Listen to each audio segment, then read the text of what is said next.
before that gets underway. We are going to take you to Murrayfield. Second half commentary here. Sounds like a cracking game in the Six Nations. Ireland still pushing for that Grand Slam this season. Scotland against Ireland. We'll hand you over to Sarah Orchard and the team.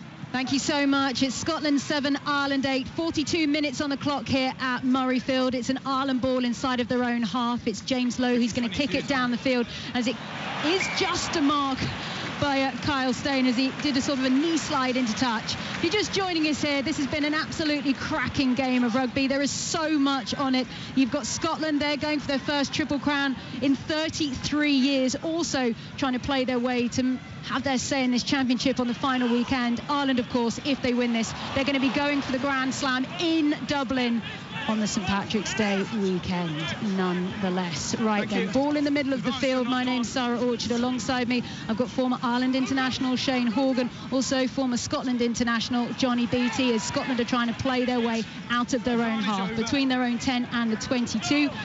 We're giving away more free bets than ever before. Get a free bet on any race on Tuesday, Wednesday and Thursday. Ferguson on this occasion. The Glasgow man happy to take the contact as White just calmly rolls that ball backwards for the box kick. It goes high into the Edinburgh sky, and it's a real bounce of the ball, but it's Mac Hansen.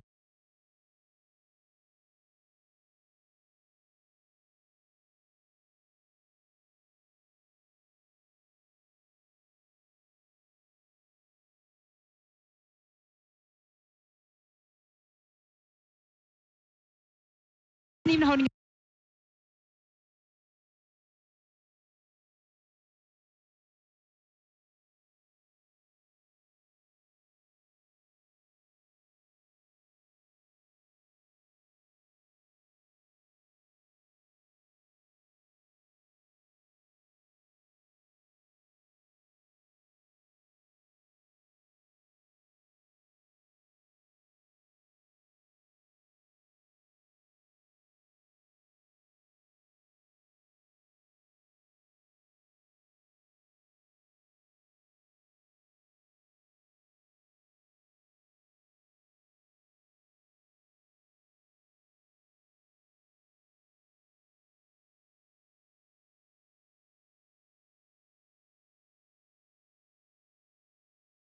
and say that's what champions do.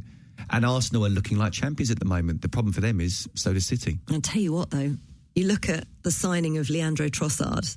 He's been absolutely incredible. 3 assists today as well. Has he been the turning point for this side, perhaps? I wouldn't say the turning point, but I think it's what Arsenal needed in terms of additions, especially with Gabriel Jesus being out. And then Eddie Nketiah coming in, doing really well, and then maybe missing on some chances. Trossard has come in and he can play anywhere, can't he, across that front three. So the fact that he's able to do that, and the fact he's hit the ground running, that's not an easy thing to do mid-season.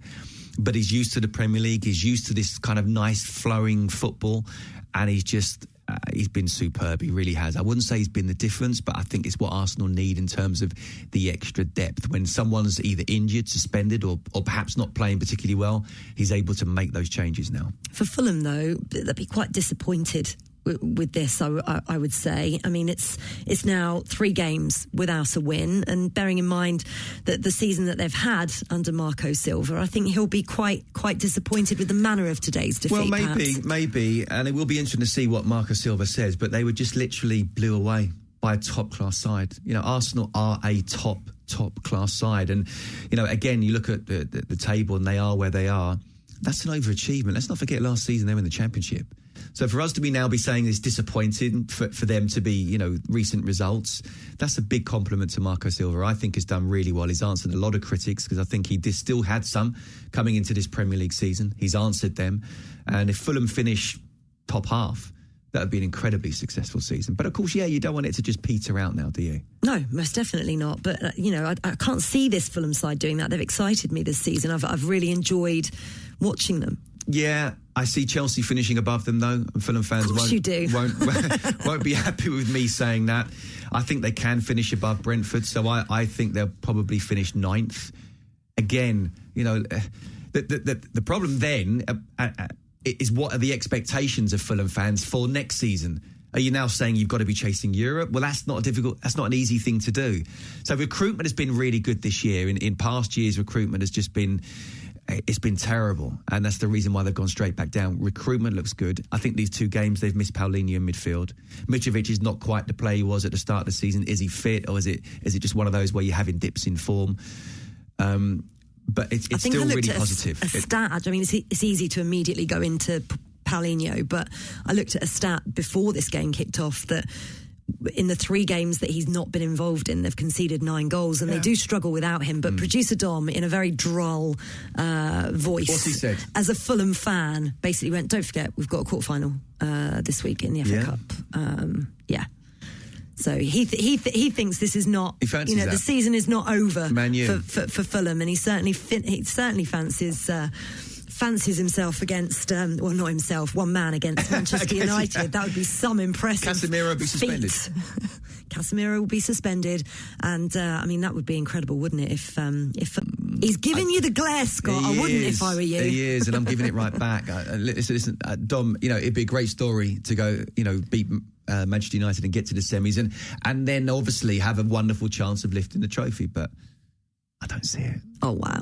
I'm glad there's glass in between the 2 of you right now. I don't fancy being the umpire, that's for sure. Listen, we've got loads of sounds of the weekend coming in for you. Thank you very much for sending in all of your suggestions. Here's another.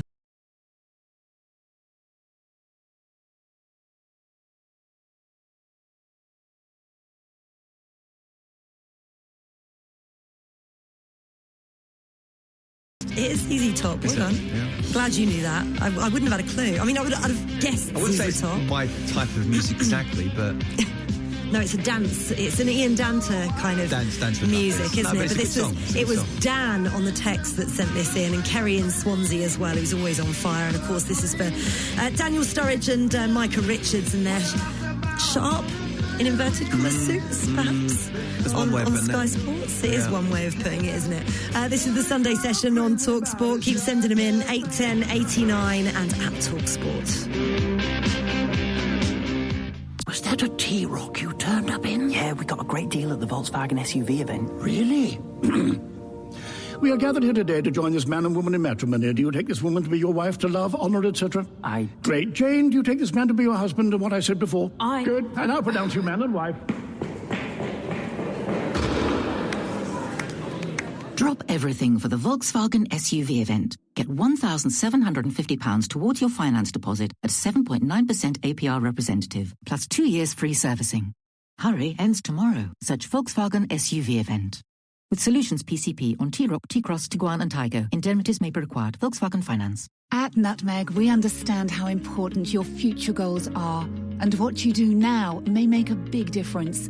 Use more of your ISA allowances today. That's tax-free returns on investments up to £20,000 per year. Now could be the time to open one of our award-winning ISAs. Remember to use your current tax year allowance before the 5th of April deadline. Keep investing in future you. Search Nutmeg ISA to learn more. Capital at risk, tax treatment depends on your individual circumstances and may change in the future. Like to save on Aldi's fresh fruit and veg? Jazz apples, now just £1.39. Easy peelers, now just 89p. Baby potatoes, mini pears and kiwi 6-pack, now just 69p each. And spring onions, now just 39p. Aldi, officially which cheapest supermarket of the year. Products may vary by region, subject to availability.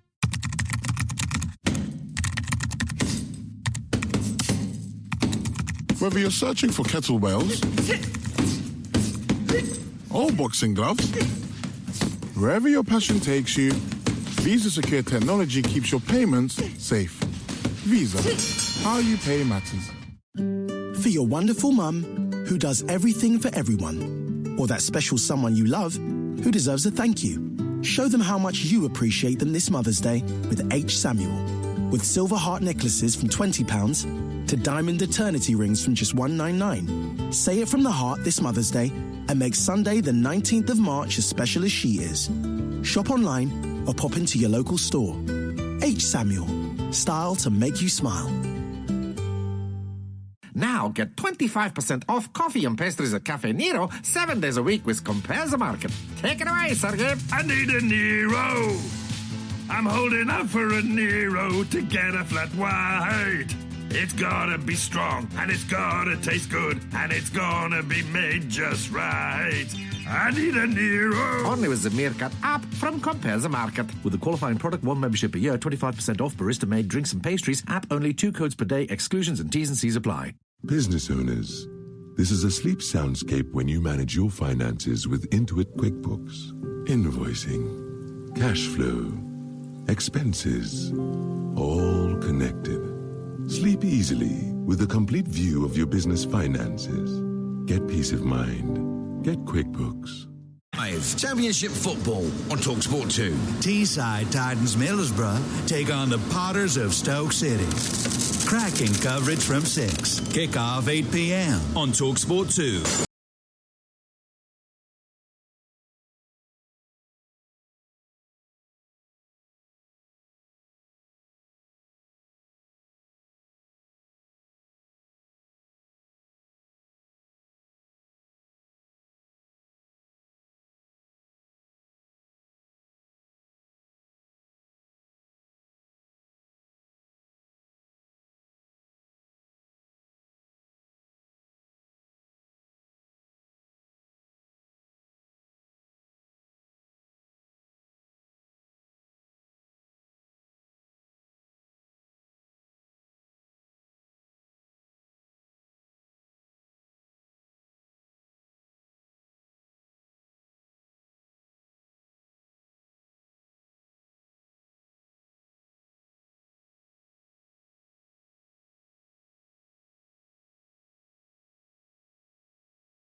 Crook is going to be coming in shortly. I can't tell whether he's going to be apoplectic with rage after Casemiro's interesting thoughts, yeah. second red card of the season. We shall find out. But we're focusing on the 4:30 kickoff, Newcastle against Wolves. Let's get the latest odds from Betfair. Odds update on TalkSport with Betfair. Get a hand from Betfair's popular bet builder and easily add our fan favourite football selections to your bet slip. Terms and conditions apply. See support.betfair.com. 18+ for gambleaware.org. Okay, Alex, how are we getting on with the 4:30 kickoff? I'll update the bet builder shortly as well.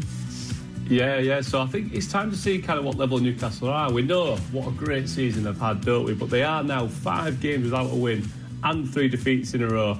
However, they are massive odds-on favourites coming into this game at 8-13 to beat Wolves, despite failing to score a single goal in their last 3.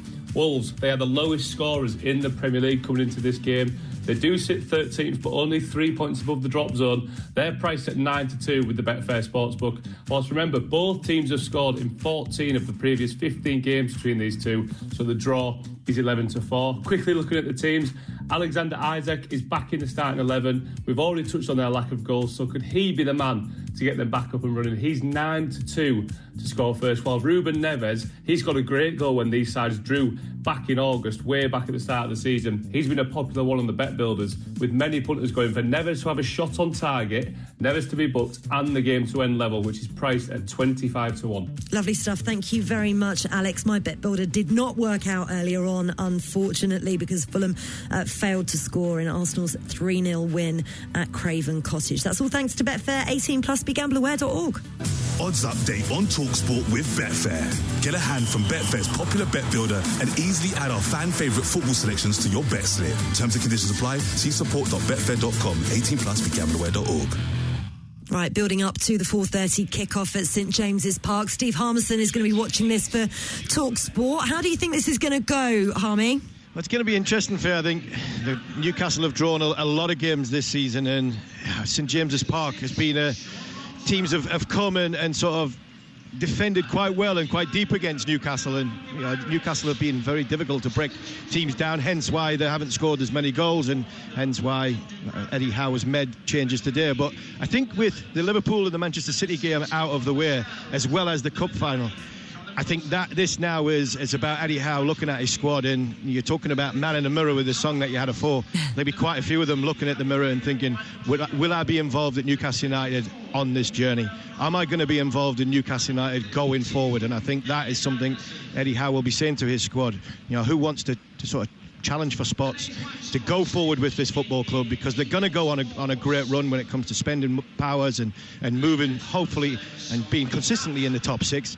And one of them who's come in, who you would think would be part of the future, is Alexander Isak. How big a game is this for him, do you feel? And do you think maybe he would have been knocking on the door in previous matches saying, look, it's about time I get a start? Yeah, I think so, Scott. When you look at it, it's been difficult for Alexander Isak. When he came in against Liverpool on his debut, he scored a goal, looked lively, then he had a bad injury. He had a really bad muscle injury, and it took him some time to come back. And Eddie Howe said during the week he wasn't so much being loyal, he just thought he was his best side when he was playing Callum Wilson. And I feel sorry for Callum Wilson, because I think his body's in a little bit of unknown, Scott, because he's a player who gets injured quite a lot. Where if you look at Callum Wilson at this minute in time, since the World Cup or before the World Cup, he's played quite a bit of football. So I think, psychologically, from a sportsman's point of view, I think sometimes you do question your body. But it's time for Isak to have, a run in the side. I think Newcastle fans want him to have a run in the side. He's electric. He's different to Wilson. Obviously, he likes the ball going in behind. He's got a lot more pace than Callum Wilson. Not as composed as Callum Wilson, probably in front of goal, or being that fox in the box. It's a different type of forward. But I think it's about time Newcastle fans see what Alexander Isak can do, probably between now and the rest of the season. I'll tell you what, Army, how much of a worry is it for you that this is going to be a goalless ball draw, bearing in mind neither of these sides are scoring at the minute? I really didn't want to say that. I said that to Adrian Durham the other week when we were doing it. I said it just got literally, I think, 10 out of the head-to-heads, 15 matches so far in the Premier League, and there's been 10 draws. Newcastle can't score. Wolves can't score. Both teams conceding goals, which hopefully, that makes for possibly an end-to-end game. The one thing I will say about that, Fear, is I don't think either manager will come for a draw here. I think both teams are now in a predicament that they need wins. Newcastle need a win to keep the challenge of the top 4, top 6, like Scott was mentioned before. And I think Wolves are 13th in the Premier League, but they're only 3 points from the drop zone. So I don't think they'll come here for a draw. I think Wolves might see this as a chance to have a go at Newcastle after the back of no winning 5, not scoring goals, hangover of the cup final. Julian Lopetegui might think this is a chance for my team to come to St James's Park and get 3 points.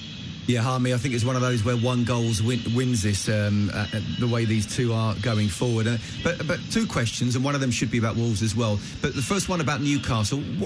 I'm being asked what I think Newcastle should be feeling and thinking. What are the Newcastle fans feeling after what has been a magnificent first half of the season? But they are just dropping off a bit. And then in terms of Wolves, again, you look at the table, it is so tight. But if Wolves are able to get a win, they're on 30 points, and that will be a big win, wouldn't it? It'd be a massive win. I think Wolves are an excellent side. They move the ball very, very well. They're always well organised, even going back through the previous couple of managers. The discipline of this side has always been very, very good. João Moutinho, who is a fantastic player, probably past his best, but still a top performer, and he runs the game in midfield. So it's big for Wolves to have him back. And yes, I'm sure the Wolves fans will be saying, if we can get a win here, that just puts us top of that little bracket of 8 teams. Yes. I think they'll go up to 11th. I think we'll be top of that bracket. And I know it's only 3 points from the drop zone, but there's a lot of teams in between us if we can get to that 6 points from the drop zone. So from a Wolves fan's point of view, like I said before, it's a good chance for them to come and have a go at Newcastle United when they're not at their most confident best. And from, like I said before, from a Newcastle point of view, I think there's immense pride in the supporters. When this club got taken over, everybody from outside Newcastle were going, we're going to sign Ronaldo, we're going to sign Messi, we're going to sign Mbappe. Newcastle fans had no bar of that whatsoever. Newcastle fans just wanted their football club to be loved again, people to work hard for it, and they will support them. And that's what's happened. The fans have been given a manager who has been brilliant for me. I think he's the best thing that's happened to Newcastle United since Sir Bobby Robson, and he's give the fans something to shout about. And off the field, they're building a club which they care about the football club. The owners that are here, they care about the football club, and I think we've seen the support at Wembley last week. We were getting beat. Newcastle, I keep saying I've got to stop doing that. I've got to be impartial. But I was at 5:30 in the morning in New Zealand, watching 2 minutes to go, the fans and the flags at Wembley when we were getting beat 2-0 in the cup final. I think that tells you all about what immense pride these fans have got for this football club. Oh yeah, I was there. It was amazing. And I arrived at Wembley at 12 o'clock, and it was just a sea of black and white. There were no Manchester United fans there that early, and absolutely, I think, you know, what an incredible season it's been for you so far.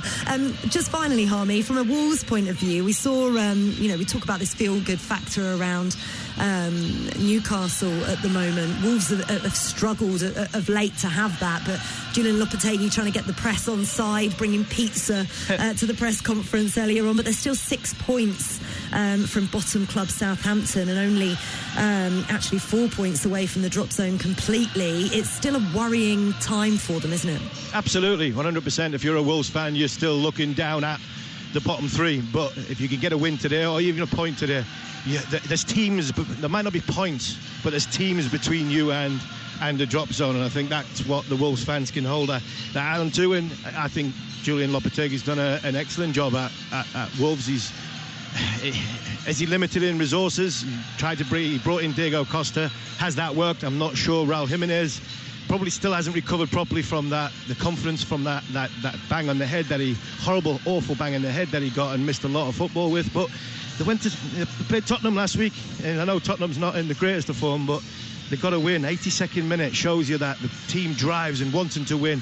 And Amar Traore, who starts today, who will be a big thorn in Newcastle's side, he got that winner, and the confidence from that, I think, will be huge. And that's why I think Wolves have got a great chance in this football match if Newcastle don't start well. I'm standing here now, the flags are flying. There's probably about 51,000 people in this stadium. You know, they're singing, the flags are going, they're ready, and just to my right, there's a big banner, a huge banner. I'll put it on TalkSport social media in a bit. It's "We Are United," and there's a picture of Jamal Lascelles. There's a flag of Jamal Lascelles, a flag of Eddie Howe, a flag of, it's got Miguel Almiron, Alan Saint-Maximin, and obviously an over-the-wall flag of Kieran Trippier. This place is rocking. They're ready for the teams, and fingers crossed, we get an exciting and an entertaining and goal-scoring football match. Beautifully described, Harmy, and the players are just on their way out of the tunnel, led by their two captains, Ruben Neves and Kieran Trippier, and we'll be back at St James's Park with updates from Steve Harmison throughout this match as well. This is the Sunday session on TalkSport with Now Sports. Don't forget, with Now Sports, you can stream all the Sky Sports action like Newcastle against Wolves live right now for £11.99. No contract, just search Now Sports. It was the best of times. It was the worst of times. It was the age of high inflation and taxes. It was the season of stocks and shares ISAs. Don't let your savings get eaten away this ISA season. Open a tax-free investment ISA today and make this the best of times with up to £1,000 cashback when you transfer to us at bestinvest.co.uk. You work hard for your money. Best invested. Your capital is at risk. Tax rules apply and may change. Terms apply. So, you've decided 2023 is the year you go electric. When were you thinking? Summer? Autumn? How would next week feel? You can make it happen with an approved used Mini Electric. You'll enjoy immediate delivery, a comprehensive battery warranty, and a home charger including standard installation on us. It's time to start feeling good. Search approved used Mini Electric. Available on an approved used Mini Electric purchased before 31st of March. Charges supplied by Podpoint. Not available in conjunction with other offers. T's and C's apply. Ask your Mini retailer for details. I'm from a small town in Lancashire, and growing up, I just always wanted to move away. But then my geography teacher took us rambling. So I'm there, walking through nature, and he begins explaining our home to us, why it's so special. He showed me the trails my grandfather took, and also his grandfather before him. That teacher taught geography, but really, he was teaching me who I was. With a minimum starting salary of £28,000, teaching just got even more rewarding. Search Get Into Teaching.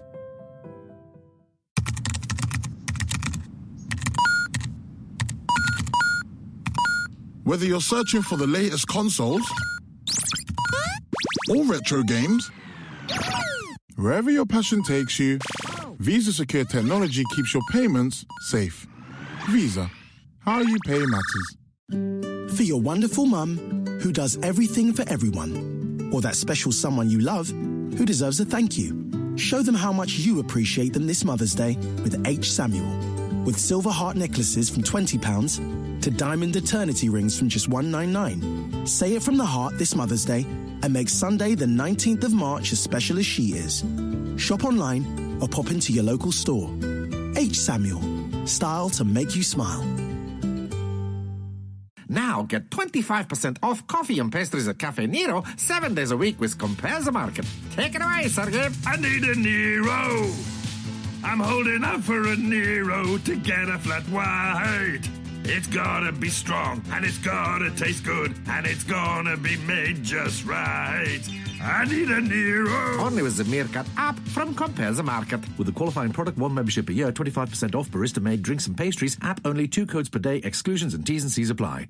Business owners, this is a sleep soundscape when you manage your finances with Intuit QuickBooks.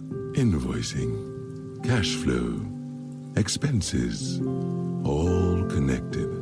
Sleep easily with against a complete Liverpool view in of the your last business finances. Premier League match that was played here. Before that, they'd only lost twice all season.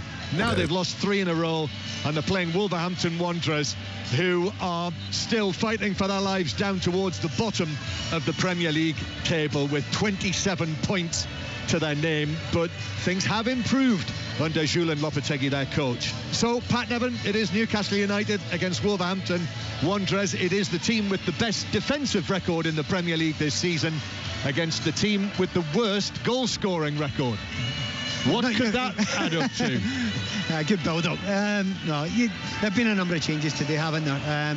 Both managers are looking to do something special. For Wolves, it's huge. They're only 3 points above relegation. They're not out of it, though they could really do with a win today. Hence, I think you'll see a lot of the ball being played up to him, and Adama really seeing what he can do from his start today as well. But whereas Newcastle, when you go down to, if you've had a brilliant run and suddenly go on a negative run, that can cascade. They do not want that to happen, and this is a big day to make the change. Well, some boos from the Gallagate end because Wolves have turned Newcastle around, and Newcastle are going to attack towards the Gallagate end to our right in the first half. And if I was a skipper, I would do that every single time. So I think I've said to you before, Pat, I'm amazed it doesn't happen more often. So Newcastle, much change today. Eddie Howe has rung the changes. He's been able to bring Fabian Schär back into central defence. And Willock is playing in midfield, coming back from a couple of matches out, or at least not in the starting lineup because of an injury that he had. Joe Linton suspended. But then the completely different front line, Jacob Murphy, who's been a substitute for weeks and weeks and weeks, back in the starting lineup. Isak plays through the middle instead of Wilson. St. Maximan on the left-hand side. Anthony Gordon's got an ankle injury, Newcastle have said today, which has ruled him out. So not involved at all, Wilson. And Almiron on the bench. And referee Andy Madley blows his whistle. And the match begins here. Newcastle United kicking off. Black and white striped shirts, black shorts and black socks. We welcome listeners to join us here on 5 Live from the BBC World Service as well. So welcome to you. Grey skies above, although 1 or 2 tiny little patches of blue sky now peeping through. And Wolverhampton Wanderers in the old gold shirts with the black numbers, black shorts and gold and black striped socks. 4 changes for them. They've also changed their front line completely. Jimenez is the centre forward today. Adama Traore and Pedence in the wide positions as the ball is fired forward for Newcastle but bounces all the way through to José Sarr. And Moutinho coming into the midfield. So José Sarr in goal. A back four is Semedo, Dawson, Kilman and Johnny. Then in midfield it is a 4-3-3. Lamina, Neves and Moutinho. And then that front three I described of Adama Traore, Raúl Jiménez and Daniel Podence. So throwing to Wolves over on the far side, almost right on the halfway line, which is played back for Newcastle. Willock got a touch on that and knocks it back into his back line. So Newcastle have got their familiar defence back together for this one. Nick Pope, Trippier, Schär, Botman and Byrne. But they have leaked goals. They've conceded all goals in each of the last 6 matches. Schär carries the ball forward, lifts it down the right-hand side. Trippier nods it in field. Now the ball is crossed by Murphy. Goalkeeper Sarr is able to come and make a catch. Although he's actually fumbled it because he landed on his teammate Dawson, went to ground, lost the ball but gathered it at the second attempt. Actually done really well there. It's one of those ones where he has dropped it but there's nothing he could do about it with his defender in front of him. What's intriguing is that some of the initial some matchups you're going to see. João Moutinho against Bruno Guimaraes. That should be a really interesting matchup directly against each other. Here's Murphy on the right-hand side. Murphy into the full-back position, then goes again, clips the ball in high towards the back post, but it's over the top of everyone in there, actually. So Maximin has to run it out into the full-back position, and it's knocked out of play by Semedo for a throw into Newcastle. Burn takes quickly to St. Maximin. Burn's got it back, plays it back up the line. Willock is there. Ball right over everyone and beyond the far post. Disappointing delivery from Willock. Goal kick, and it is 0-0. And let me just tell you, might just need to be prompted on this, but Scotland 7, Ireland 22 is the latest score at Murrayfield. So they did convert that try that we heard just before we crossed here for commentary. So Scotland 7, Ireland 22. Pat Nevin. Do you want me to talk about that? No. I'd rather not. No, we've covered a lot of ground already. I'll move it quickly. Really good start with Jacob Murphy, actually, getting his opportunity here. He's already had 2 decent crosses in right at the start of the game, and that's a really good thing if you're a wide player to get the chance to get those crosses in, but they weren't able to make anything out of them. Yeah, it's given as a free kick by Andy Madley. Kieran Trippier protests about that. It was Traore, wasn't it? Traore, who, well, Trippier slid in there at pace. He probably did get the ball. We're just seeing it again, Pat. Yeah, I think for the referee, his possession, I don't think he can say anything other than that. I think Traore did get a hit. There was nothing malicious in it, but I don't think there's any big argument there. There shouldn't be any big argument there. It was a free kick, and it's in a very dangerous position, but once again, Traore's limping. Back on his feet, though, scored the winner against Tottenham last weekend in the 1-0 victory, and he's okay, but it's a free kick out on the left-hand side. So Podence is there. He's another one of the men who've come back into the team for Wolves today. Could be an outswinger from him. In fact, he moves away from it, and it's played in by Moutinho, but Pope comes, gets a punch on it. It's fired back across the penalty area by Neves, cleared away at the back post, but straight up in the air by Murphy. And now João Moutinho is onto this again. He's got Podence behind him, and then Podence turns, gives it back to João Moutinho, runs his right foot over the ball, plays it left-footed towards the penalty area, but Trippier was able to step in and was able to then receive it back from Murphy and clear. Although Newcastle still haven't got it completely away, which they do now. Long ball forward to St. Maximin on the halfway line. He's got it down and he plays it through the middle for the run of Isak, but that was easily read by Dawson, who went to ground and scooped it away. It would be normally a surprising thing for St. Maximin to do it, because you know what he's like. He gets the ball and he runs with it. He draws players, but he played it early there. Very, very unlike him, and I'm sure most Newcastle fans would like to see him do what he's very best at, which is get the ball and run at people. Ball's played down the right by Moutinho for Traore running at Burn. Here's the cross, it's over Jimenez, and Trippier's behind him for Newcastle to head it away back out towards the far side. Still 0-0 in the still very early stages, and Newcastle winning a throw off Moutinho. But good start by Wolves. Yeah, and you know that right hand side there, we're talking about matchups between players. Burn against Adama Traore, I mean, that will be intriguing in itself. I mean, just for the fact that the difference to the way he looks and the way they play, the pure pace that Traore's got. First time he got the ball, he came over to left, but that time took on Burn for pace and beat him rather easily. So Newcastle clear it away towards the halfway line. Floodlights brightly on.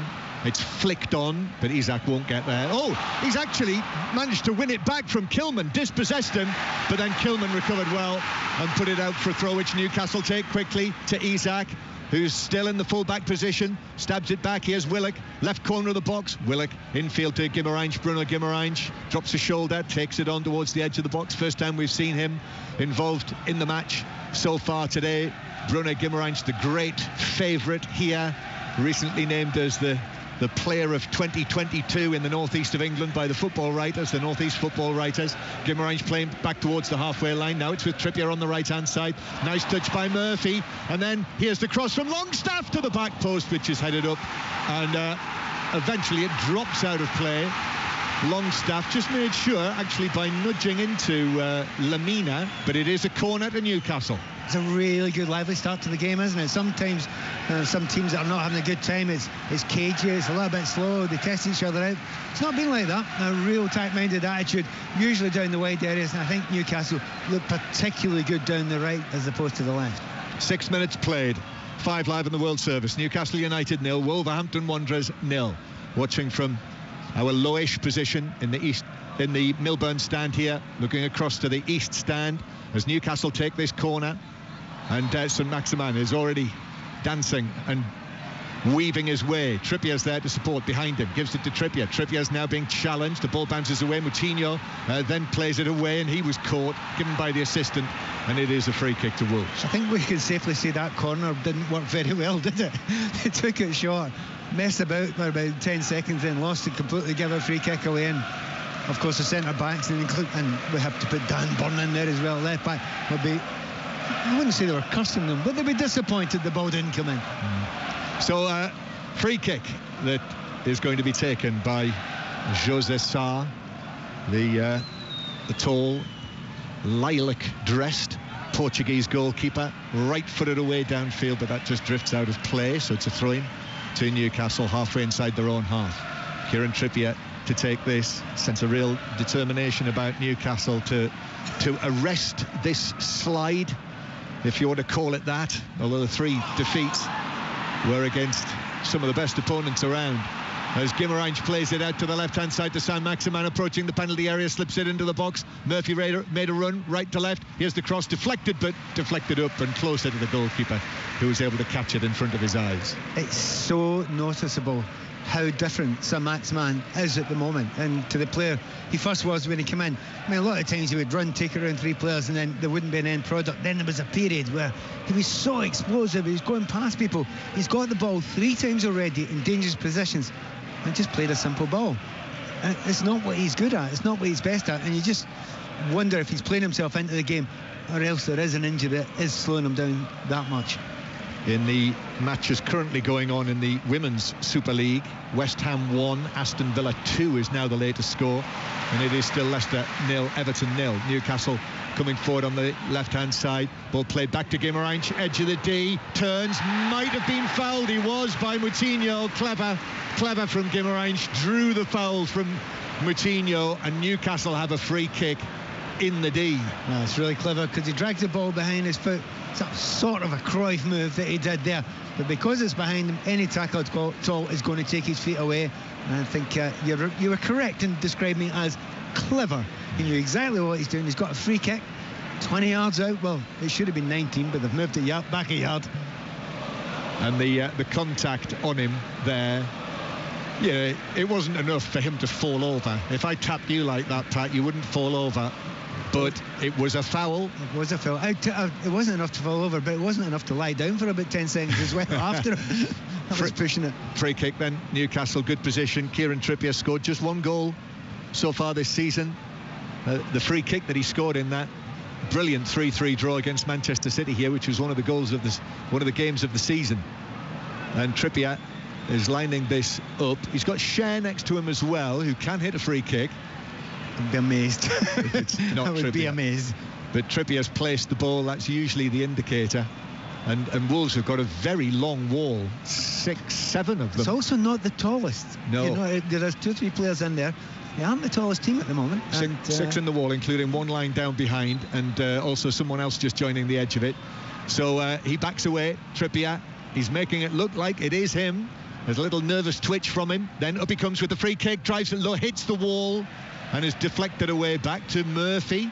Takes it down. That's a poor ball in. But it's sliced by Adama Traore on the edge of the box, and it ended up dropping into the gloves of his goalkeeper. That was on target, but it was caught easily. Yeah, it wasn't, as you say, it wasn't the best ball in. He didn't actually need to take that as quickly. The ball was still slightly bouncing, and he took the cross. There was absolutely no need to do that then. He could have taken another step and got a better quality ball in before Adama nearly finished it. Newcastle 0, Wolves 0 in what is the 4th Premier League game of the day. Here is Podence moving infield from the left to the right, and then just flicks it. Neves with his dark hair tied up behind his head out to the right hand side. Adama Traore is there. Here's Semedo on the overlap. Semedo is challenged, and the ball bounces behind. Dan Burn putting in the challenge, and referee Madley just outside the area says it came off the Wolves man Semedo and behind, and it's a goal kick. Well, I thought like you it might be, but no one complained a huge amount, so the referee probably got that one right. When you're talking about the corner kick that Wolves didn't put in there, if you look at the team, you know, Podence is not the tallest, that's been kind, neither is Moutinho, neither is Adama. you just wonder why Newcastle didn't put the ball in. That's a great advantage they've got in the air. Goal kick taken by Newcastle. Kilman went for it. Longstaff's pass is overhit. The crowd, the Gallagher end, are claiming that Murphy was clipped. He went down on his knees, but the pass from Longstaff was well beyond him. So referee Madley just says play on Wolves, which they do. It's over out to the far side, and then Willock puts in the challenge on Traore, and it's out of play for a throw-in to the visitors. Wolverhampton Wanderers in their 5th season back in the Premier League. There's Julian Lopetegui, who was appointed just before the World Cup, walking out now, standing with their feet quite wide apart, actually. He's got a fleece on today. Obviously decided that not a day for his famous polo necks on Tyneside, and it is a good deal milder than it has been. Kilman inside his penalty area just takes the ball away from Murphy and gives it to Johnny, who's mishit it, sliced it, miskicked it straight out of play, and it was into the arms of Eddie Howe, who threw it back to Trippier, who's going to take this throw in just down to our right. Just waits with it and still waiting, and then actually moving backwards unusually to take the throw. And Longstaff back to Botman in the centre circle. Botman turns it back onto his left foot, then his right, then taps it forward with his left. Longstaff is there, number 36 on the back of his shirt. Out to Saint-Maximin with his socks, the white tops pulled up over his knees and the wristbands on, and then he's looking for the overlap of Byrne, and then it comes back to Saint-Maximin. Square from him, Bruno Guimaraes is there. Bruno Guimaraes, lovely ball, slipped forward to Byrne. Byrne pulls it back into the defender Semedo, and it ricochets off him into the hoardings in front of the Gallagher end for a corner to the home side. 0-0. Good description of Saint-Maximin with the white socks. I'm not convinced they're socks. Well, that might be bandages. Or, yes. He likes a bandage. Yes, or help on his knees to keep them steady. Corner from the left for Newcastle. Trippier waiting to take this. So let's see if, well, it looks as though they will deliver this one into the box. Here it comes, and it's headed up and away by Dawson for Wolves, unchallenged. Nodded back into the box by Saint-Maximin. A glancing header on from Isak, but straight through to Sarr. Headed it straight down into the ground, and it bounced through to the goalkeeper. So Alexander Isak back in the team today. So Callum Wilson, who I must say, Pat, has looked out of sorts. You know, he's a real goal sniffer, isn't he? But Eddie Howe's decided today's the day to make the change. Wolves still with it inside their own half. Well, if you've been like that, you know, Almiron had that brilliant period, then he was so far out of sorts, he looked like a different player. I have to say it's the same must be said about Saint-Maximin as well. If you can get those players playing to their absolute best, then you will be up there challenging for the top four. But if they're not available and not at their best, then that's possibly part of the reason, the biggest part of the reason why they started slipping down. Well, Saint-Maximin scored when these sides met at Molineux earlier in the season, back in August. That's the only goal he scored this season, Saint-Maximin. And even Isak, the record signing, he's not got one in his last 7 Newcastle appearances, having missed a good chunk of the season with injuries as well. But I sense he's still finding his feet, and he's a very different sort of centre forward, Isak, in that, as we've already seen in this match, you'll see him in the full back positions and dropping deeper, as Newcastle have it with Cher. And then square from him to Botman. Still Newcastle in the centre circle. Poor touch by Guimaraes. You don't often say that, and Wolves are all over him, and Neves won it back. And now Semedo taking it forward. Neves is still over on the right-hand side, and then he passes it forward to Adama Traore. Byrne and Longstaff going over there as well. Gets the cross in, but it's cleared away by Newcastle through Cher. Helped back and forward from centre field by Lamina, but I think, yes, it does. Bounces all the way through. Dan Byrne makes sure. Just holds off the challenge of Semedo, and it is a goal kick. Just over 15 minutes played, and it's still 0-0. Yes, and it's kind of settled in more of a pattern now. First 10 minutes or so, it was really lively. You know, teams are, getting areas into, particularly wide areas, getting good crosses in. You know, Trippier was getting up the right-hand side. He was overlapping. There was good understanding with him and Murphy. You were getting some more from Adama Traore in the right-hand side. The last 6 or 7 minutes, that's calmed down a little bit, and everybody knows who they're playing against. It's become a little bit more safe. It is still Scotland 7, Ireland 22 at Murrayfield. There can't be too long left. You'll hear it on Sports Extra now. Podence playing it forward down the left, but Jimenez can't keep the ball in, and he's actually just knocked it away there. So Newcastle couldn't take a quick throw. And the old days that used to get you a yellow card, it doesn't. Well, Andy Madley, all he's done is walked across there and wagged his finger at Jimenez. So a throw-in to Newcastle in front of the Leazes end. All of the Wolves fans, I can see them up there, many of them on their feet, singing their songs with their arms raised as Newcastle take the throw forward towards Isak inside his own half. But as he helped it forward, Lemina actually gave an awkward one to Semedo, who had Saint-Maximin behind him, and Saint-Maximin now follows him all the way as he gives it to Dawson. It's come to the left-hand side to Johnny, the left back. Lemina passes it forward. There's nobody there for Wolves, so therefore Longstaff can just move across and wait and see it out for a throw-in to Newcastle. Odd period of play there from Wolves. Yeah, usually they're quite slick playing out from the back. They weren't that time at all. By the way, you mentioned Isak there. He's almost had a lovely turn. I think he's a really nice player who will develop into a very special player, but he'll need a whole season under his belt here. Wolves coming forward. Prudence to his right to Neves, who takes it on, but Neves' his ball forward, just tried to scoop it into the penalty area, whether it took a deflection or not, but that meant that it bounced for Nick Pope, who was able to take possession back for Newcastle. So it is still Newcastle 0, Wolves 0. So what is the latest at Murrayfield, Sarah Orchard? It's Scotland 7, Ireland 22, and Ireland have just absolutely butchered an opportunity to go over for another try. We're on 76 minutes. This is going to be an Irish win. They're going to be going for the Grand Slam in Dublin, but that could have been another try. 76 minutes, Scotland 7, Ireland 22. And as I say, you can hear Sarah with Johnny Beattie and Shane Horgan with the commentary for the final moments. They'll wrap things up as well, but it is set up for next weekend, the final round of matches. And as has been the case throughout the tournament, all of the matches on 5 Live or Sports Extra. Here's Neves taking the ball down 25 yards out in front of the Newcastle goal. And then it goes all the way back to the halfway line where Kilman and Lemina are exchanging passes. And Wolves are going backwards rapidly here. In fact, they're pressed all the way back towards the edge of their own box and all the way back to goalkeeper Sarr. And then he's having to play it out here to Kilman. And that's raised the Newcastle fans. And now Johnny, a poor touch. Trippier won it back. Square from Willock. Here's Saint-Maximin, 25 yards out. Byrne arriving on the left-hand side, plays it into the area, tries to barge his way through. Might have caught Neves in the middle of all that as well, as he did so after a poor touch from Byrne. Neves is still down, and Newcastle have passed it back. And actually, the Wolves... Oh, Nick Pope is almost caught in possession by Jimenez inside the penalty area. The ball bounces away and behind. Prudence is going to the referee. So is Moutinho. Jimenez is on his knees in the box looking back at the referee, who's taking a bit of time here to think about this. Clearly VAR will have a look to see if this could be a penalty.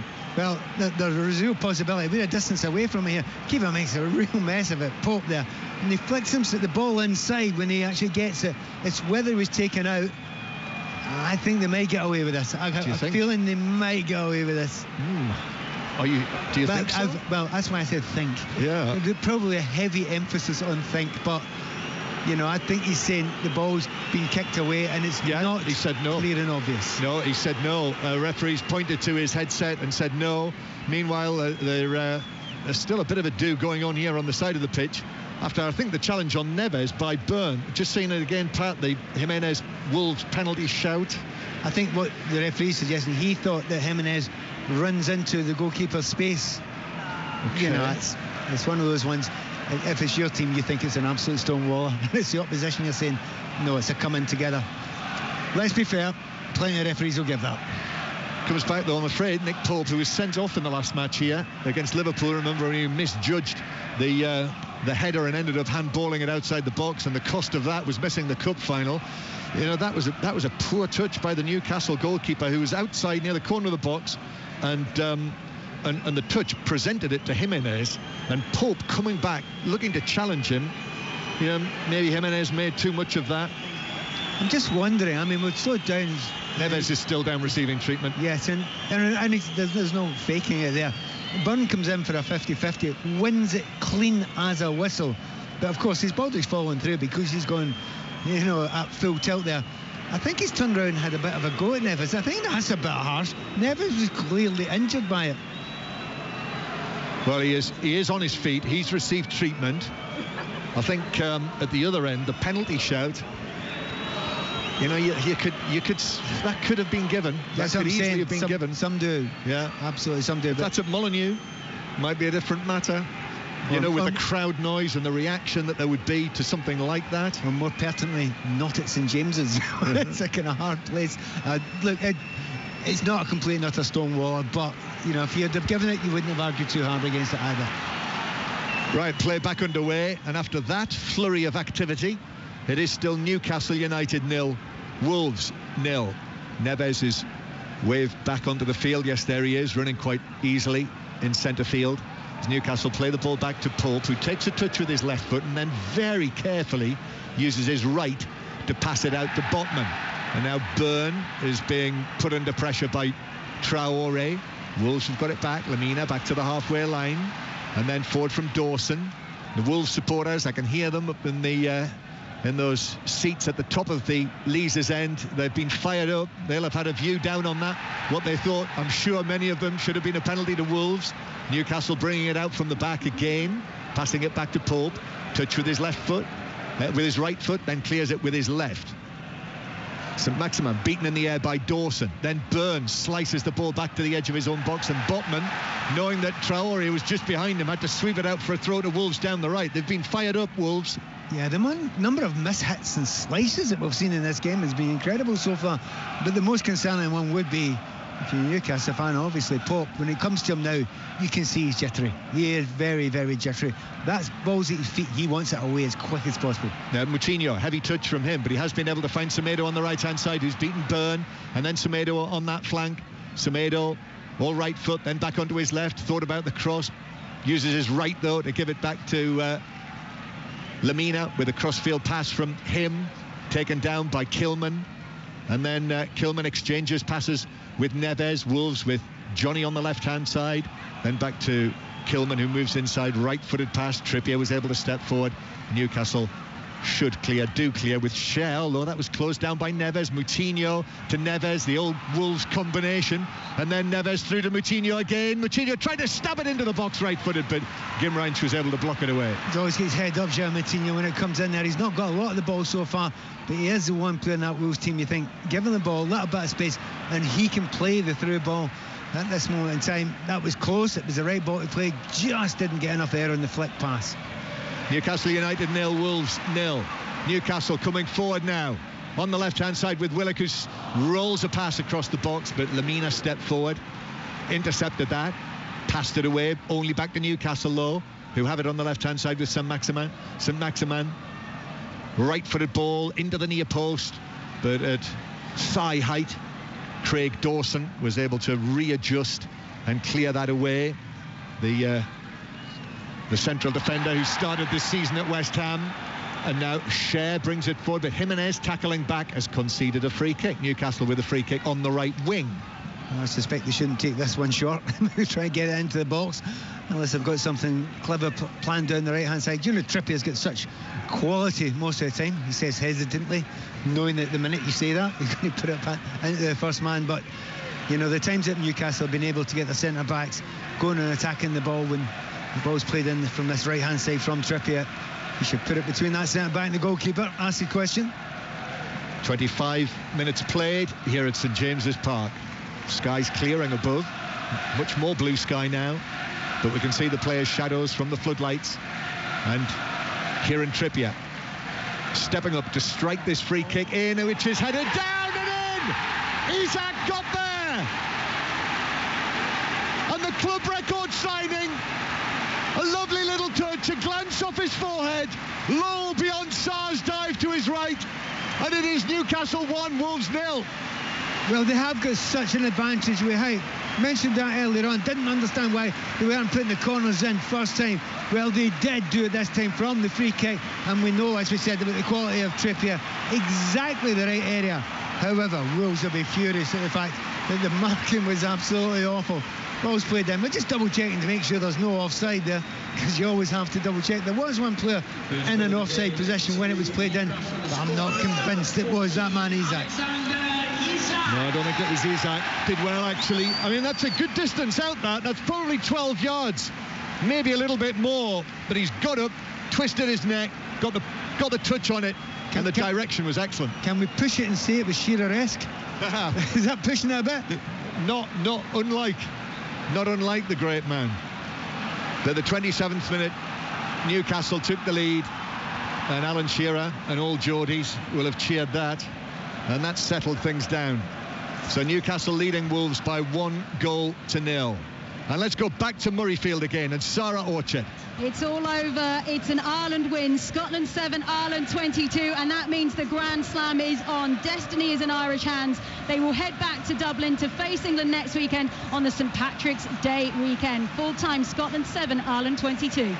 Yes, you will hear that on 5 Live next weekend. Here's Isak for Newcastle, just 1-0 up, now into the box.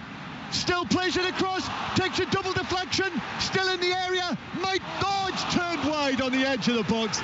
Willock was in there, Longstaff was in there as well, and in the end it was Willock, left-footed, tried to roll it across goal into the far bottom corner, but rolled it wide via a deflection for a corner. He's so dangerous, Isak. I mean, he's got great pace, but his technical ability is fantastic as well. And I think contractually we have to say it was pinball, and they're in the 6-yard line, couldn't get out of their feet. Eventually it was on target, but it skimmed off the defender past Newcastle. They're right on top now. Confidence has just lifted so much to that goal. That goal, Newcastle's first in 4 matches, has changed the mood here and changed the play, lifted the confidence. And now the corner, the latest Newcastle corner, in it goes, and Wolves needed Dawson to get up there. They might not be tall, but they've got Craig Dawson, who's so powerful, so strong a defender from set pieces. But Newcastle come again, attacking towards the Gallagate end. And now Cher's taking it a long way. He's still going, and then he stood on the ball. And Wolves were able to clear just at the moment where it was all about to open up for Fabian Cher in the opposition penalty area. Well, open up is a perfect description. He didn't do anything tricky, just let the player to move out of his way, and a gap opened up, and you're right, had he not tripped over the ball himself, he could have been through in the goalkeeper. But yeah, tails are up now for Newcastle, and they would love to take advantage of that. Well, they're up just now. If they could get a second and put it beyond Wolves' capabilities, because they don't score a lot of goals. No. That's the issue. Just 19 in the Premier League this season. The lowest scorers this season. Podence back to Jimenez, goes for a curler, but Pope is able to go down to his left and just took the pace off it. Actually, it bounced away from him, but he was able to get up, gather it, and then overarm it out. And then St Maximin receives it from him, and St Maximin plays it forward to Isak, who's on the left-hand side. He's up against Dawson, comes across, hits the shot, but Kilman, the other central defender, actually threw himself in front of it. And Isak looks like a man transformed by that. His first goal for Newcastle in 8 appearances. He is so elegant when he's going. He's always running in behind. Defenders hate that. So every time Newcastle get the ball, if there's any space behind, they just need to clip it over the top. I mentioned the fact that St Maximin, he hasn't been a player yet. Every time he gets the ball, he passes it. But his last 2 passes have been exceptional, because they've just put it into an area that Isak's been able to chase. So Newcastle United, St James's Park in fine voice. And the ball's played down the left-hand side as Newcastle come again. It's Willock this time into the full-back position. Lots of black and white shirts in the box, then on the edge of the area. Knocked into the area to Murphy. Now Willock with the cross, but there's no one there at the back post in black and white. So Johnny can turn and clear it, but he's mishit it. And then Murphy hits the shot. That's blocked in the area. Trippier then clips it across to the back post. Headed away by Semedo, only out to St Maximin in the box on the left. Turns away from Neves. Beats Neves again. Right foot to the near post. Headed away by Dawson for Wolves. And Newcastle take it up again. And suddenly Newcastle are Champions League contenders again. Yeah, they've got it back. They've got the mojo back. They keep it going, though? As I say, that next goal would make a difference. Good to see St Maximin back to his old tricks there for once. Puts a good cross in. Good work by Murphy on the right-hand side. And then it's played back by Longstaff. And then Guimarães takes it on. Well, he went down. He's spiralling down. Moutinho put in the challenge on him. Remember the earlier challenge by Moutinho on Guimarães. Well, he's won a free kick again. Free kick on the right-hand side, probably only 10 yards away from where Newcastle had the free kick that led to the opening goal. Full times in the Women's Super League. It finished West Ham 1, Aston Villa 2, and it finished Leicester 0, Everton 0. One more match today. That's the 6:45 kickoff between Arsenal and Reading, and you'll be able to hear commentary on that match on Sports Extra. Free kick to Newcastle on the right, Pat.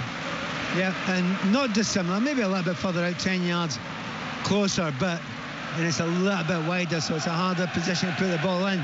But in the fact that it's Trippier, in the fact that he's got that quality, and of course he's already made one from this sort of area, he will put it into that danger area again. Yes, he will. Trippier is suggesting that the one-man wall, Podence, is not 10 yards away from the ball.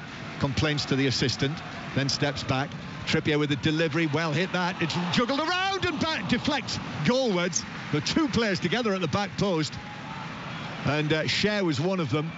And it bounced at the goalkeeper, Sarr, who was, I think, a little relieved that it did just bounce straight at him and he was able to catch it in front of his chest. Yeah, but you almost take it for granted, the whip.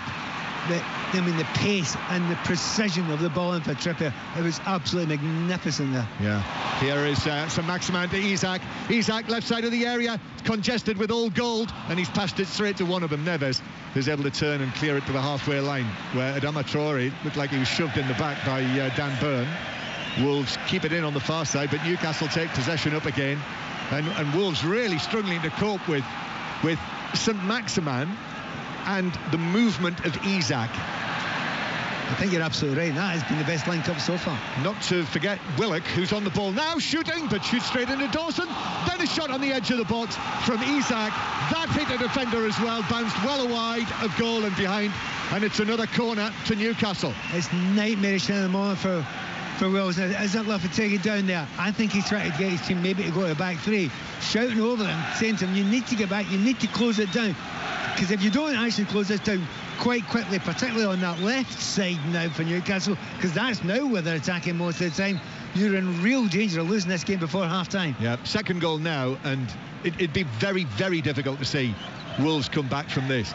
Newcastle, who've been beaten by only one team here in their last 17 home matches, so that stretches back almost a year when Liverpool were here in the last home game. Corner, Trippier into the near post, that's headed away. Jimenez was back there, comes out, Saint-Maximin with the shot, that's deflected up and wide of the top left corner, over the hoardings, bounces and bobbles around over there. It's another corner, fifth corner for Newcastle in the first half. It's one-way traffic, isn't it? Absolutely. Now they've played the same corner kick in a few times now. You wonder if they should drag someone in the near post and put one in the back post at some point. Trippier again then, it is a back post corner, and Burn stretches, and it's against the crossbar from Gimmerange, bounces out, still in the 6-yard box, and then volleyed away as it fell in front of Neves to put it out for a throw. I love it when they listen to me. It's exactly what they had to do there. Oh, hang on. I think Newcastle are suggesting there might have been maybe a foul in there, or a handball. Gimmerange with the header against the bar. And is it a handball? I think he's going to have a look at that. I've just watched it. I've seen a replay. Didn't see it the first time. The ball comes back out just off the crossbar. And then there's a handball. Just argument for a handball. Oh, camera didn't catch it. Obviously, not clear enough. Right, not clear enough. Right, okay. So it's so both sides have had a shout for a penalty now. That's quickly dismissed. VAR. Referee madly saying play on. Throw in for Newcastle, who've got their tails up here. In comes the cross from the right, headed away by Kilman. Back out to from where it came. And Trippier just shields it from Podence. And maybe just gave him a little shove there as well, which sent him bouncing into the hoardings. But he shrugged that off, and he glares at Trippier, Podence, as the Newcastle man takes the throw. Wolves have got it away to the halfway line, but Newcastle suddenly dominating since they scored the goal. And Willock, good play from him, turns away from Lemina. Saint-Maximin again, a real danger in this game. Saint-Maximin once again in the box, twisting, still going. He's round Semedo, he's taken the long way round, and then he plays it off the shins of the Portuguese right back for another corner to Newcastle. Yeah, every single player's looking confident now. It looks as if there's 3 more Newcastle players on the field than Wolves players just now. Everybody wants the ball, everyone wants on it. They cannot get out. They try to get the ball out to Jimenez now and again. He can't hold it up at the moment. And the pace of Traore, they'd love to use that, but they aren't getting him close enough to the halfway line to use that pace at the moment.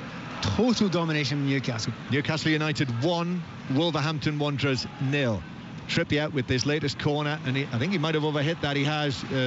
It was being chased by Botman, but he couldn't get there, and it's all the way through for a goal kick. But that was a scintillating period of play. Well, 10 minutes really. They scored in the 27th minute, and then we're now in the 37th, and we're just seeing that again. Now we've got some more pictures of what Newcastle felt was a handball, as after Guimarães headed it against the crossbar and it bounced out, and there were two players chasing it, and the Wolves man who came in was given a nudge. It was Lamina, and he was given a nudge, wasn't he, Pat? And I actually don't think it was his hand.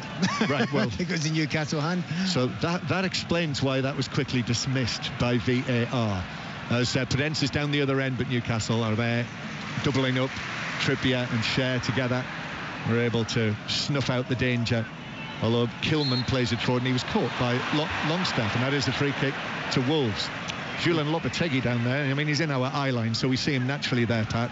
But in his Wolves tracksuit today, he's clearly not best pleased by what he's seen in the last 10 minutes when his team's been outplayed. Well, and he knows that, the points are drifting away now, and they could drift away if they lose another goal. He spent very little time inside his technical area, but then again, it is about the smallest technical area you'll ever see.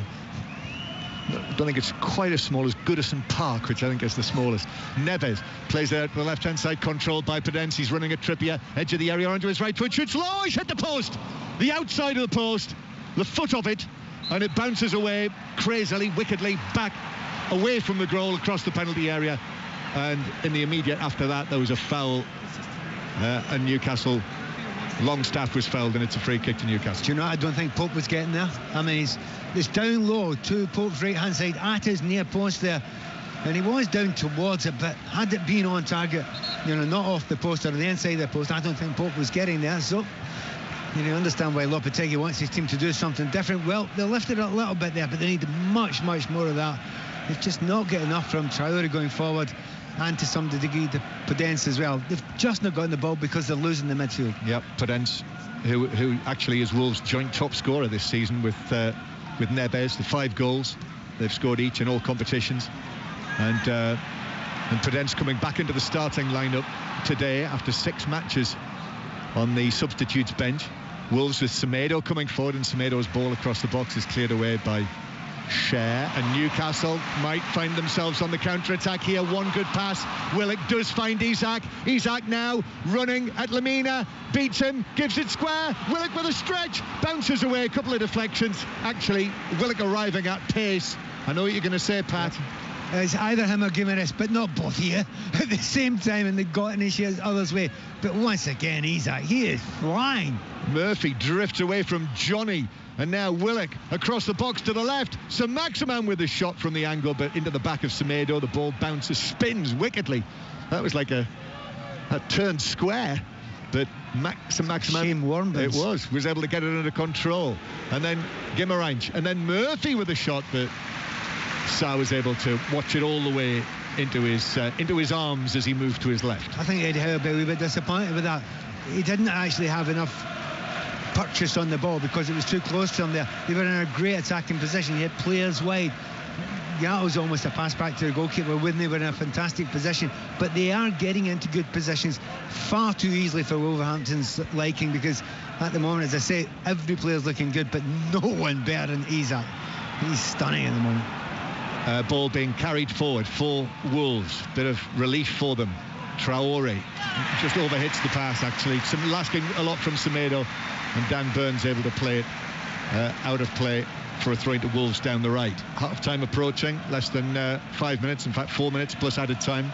So at half-time on 5 Live, more on Ireland's good win, it sounded like, from Sarah Orchard, 22-7 at Murrayfield against Scotland.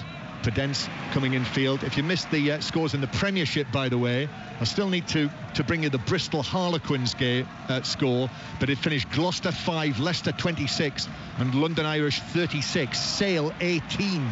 Bristol Harlequins score to come. But here with the ball on the right hand side, it is Wolves. Adama Traore takes on the defender. Dan Burns able to make sure he blocks that out of play. And Bristol 51, Harlequins 26 was the final score. As it's out, it was indeed. So it's a corner to Wolves there first, Pat. Yeah, and to be honest, they have managed to withstand the real problems they had for that 10, 12 minutes, whatever it was, and they've had the odd half chance now, so they're definitely not out of this game, and they'd love a goal before half-time. Corner then for Wolves, and it's swung to the near post. Jimenez threw himself at the ball, got a glance on it, but right across the box, in between all of that black and white and old gold, and Newcastle are back in possession, and Willock is able to almost walk the ball forward towards the halfway line. So Wolves getting back into position. Here's Isak, the goal scorer. Isak turns, but Moutinho puts in a good challenge on him. But then Willock is there to help out again, and Moutinho thought as well.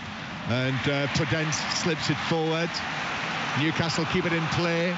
Here's St. Maximin and Isak together on the left-hand side in front of the east stand. St. Maximin still going to the box. Step over, then cuts back, gives it to Isak. Wants it on his right foot. He's got it there now, square to Longstaff, who tried to lift it into the penalty area but got that all wrong and just passed it straight to Dawson, who was able to clear. Julian Lopetegui suddenly comes to life down in front of us as Newcastle continue to come forward again. Murphy just gets there first. He was caught by Podence. Free kick. Podence lying on his back. He knows what's coming. Yellow card. Mistimed it. Stands with his hand, lies on his back with his hands on his face, but it's a free kick to Newcastle in a really good position towards the right corner of the box. It can look for sympathy or likes. He's not getting anything out of that. It's a free kick, and once again, and it's at the third, maybe the fourth free kick they've got from roughly this area. And again, Trippier keeps on putting it in. This one's close enough where he can zip it towards that back post for his teammates to go and attack. But there might be a temptation to go for that near post. Just might be a temptation to go for a shot from here and that makes it difficult for the goalkeeper. He now can't really come out and try and collect it. He has to guard that near post, because we know Trippier, even though it's quite a wide angle and it's a decent length out, he can maybe try that.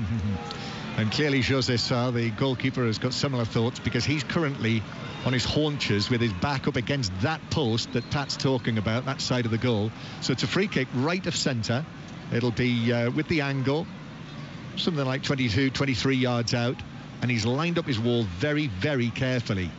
The two-man wall. Adama Traore is standing as we look to the right of that. Trippier, though, is going to play it into the back post. It's headed away. Jimenez was back in there, and then there's a Cruyff turn by Cher, although not 100% Cruyff, because he actually played the ball away from himself and into the path of the Wolves defender, who blasted it skywards out of play on the halfway line, where the ball boy over there got off his little grey plastic stool, watched it through the air and brought it down on the proverbial sixpence. Absolutely brilliant. And you do know how many footballers, were ball boys in their time, and nowadays ball girls as well, that you might look in the future and say, whoa, that was him. Yeah, footage of that appears.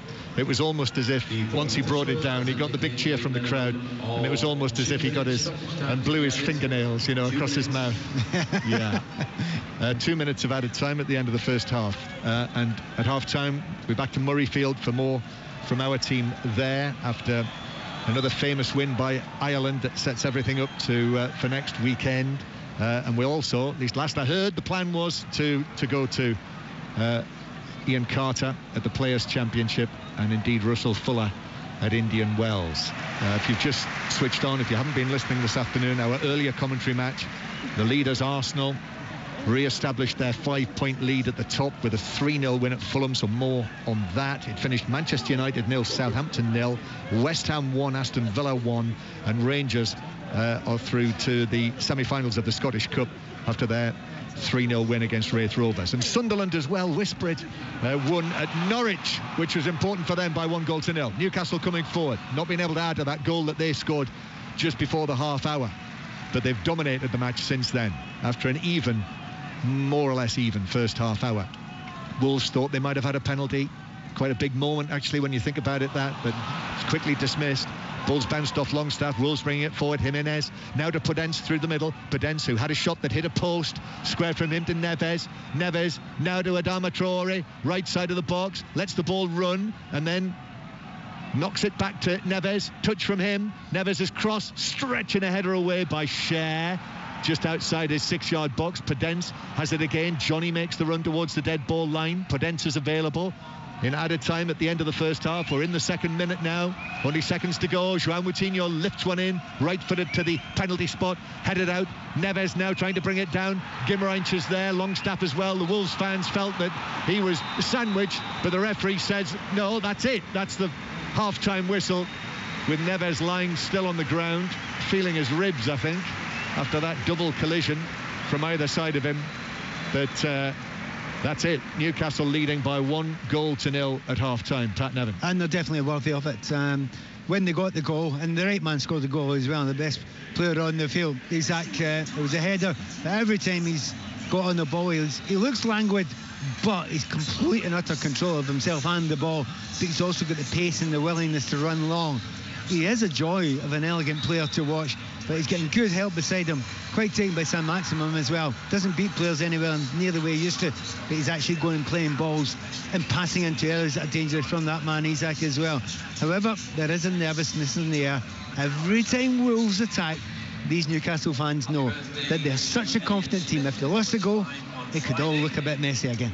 Yeah, if Newcastle had got a second goal, you would think, well, really, this surely will be a home win. But at 1-0, and Neves, by the way, is still receiving treatment on the field, and they've been very careful with him. And this is the second time in the match that he has had to receive treatment. I've not seen a replay of it, John, but I think it seemed to be the ball caught between him and another player on their chest, so he may have been winded. It may have affected one of his ribs. You can get a cracked rib with that sort of challenge, but I think it might have been not a player, but a player and the ball hitting him at the same time.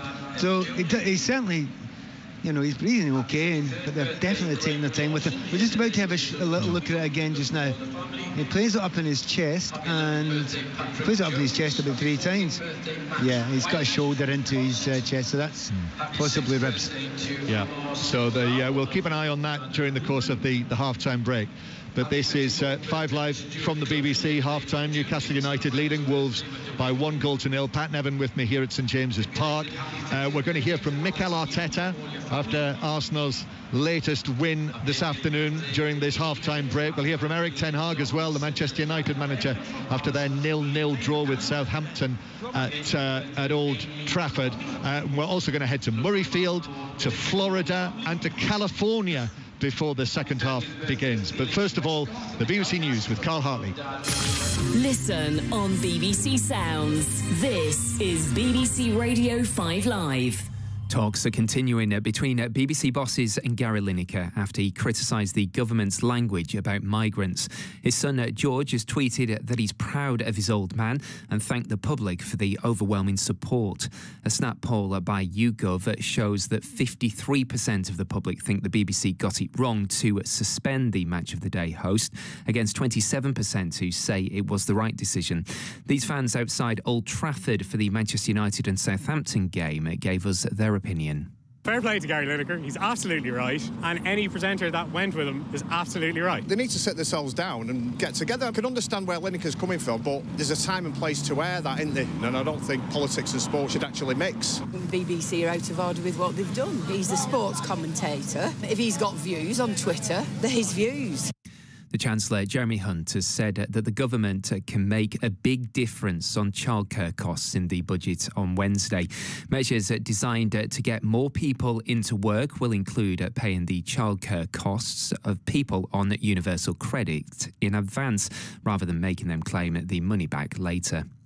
The SNP leadership contender Humza Yousaf says he'll consider a snap Holyrood election to secure Scottish independence. The Scottish Health Secretary is in the leadership race against Kate Forbes, the Finance Secretary, and ex-Community Safety Minister Ash Regan. He told BBC Scotland's The Sunday Show he wanted to build solid support for the cause rather than focus on process. And organisers at the Oscars are preparing to roll out the carpet for the ceremony in a few hours. But for the first time since 1961, it will be champagne-coloured instead of red. Brian Tyree Henry has been nominated for Best Supporting Actor for his role in the film Causeway. He found out he'd been nominated while getting in a lift with a stranger. I pushed the button and saw that my phone had 130 text messages, and I screamed. I must have terrified the hell out of this man. And he's like, what's wrong? What happened? I was like, I was nominated for an Oscar. And he's like, for what movie? I was like, who cares?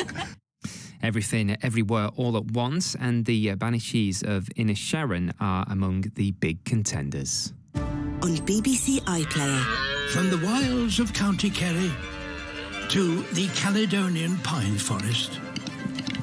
From the Yorkshire moors to the reed beds of Suffolk. From an ant's nest in Gloucestershire to beneath the waves in Shetland.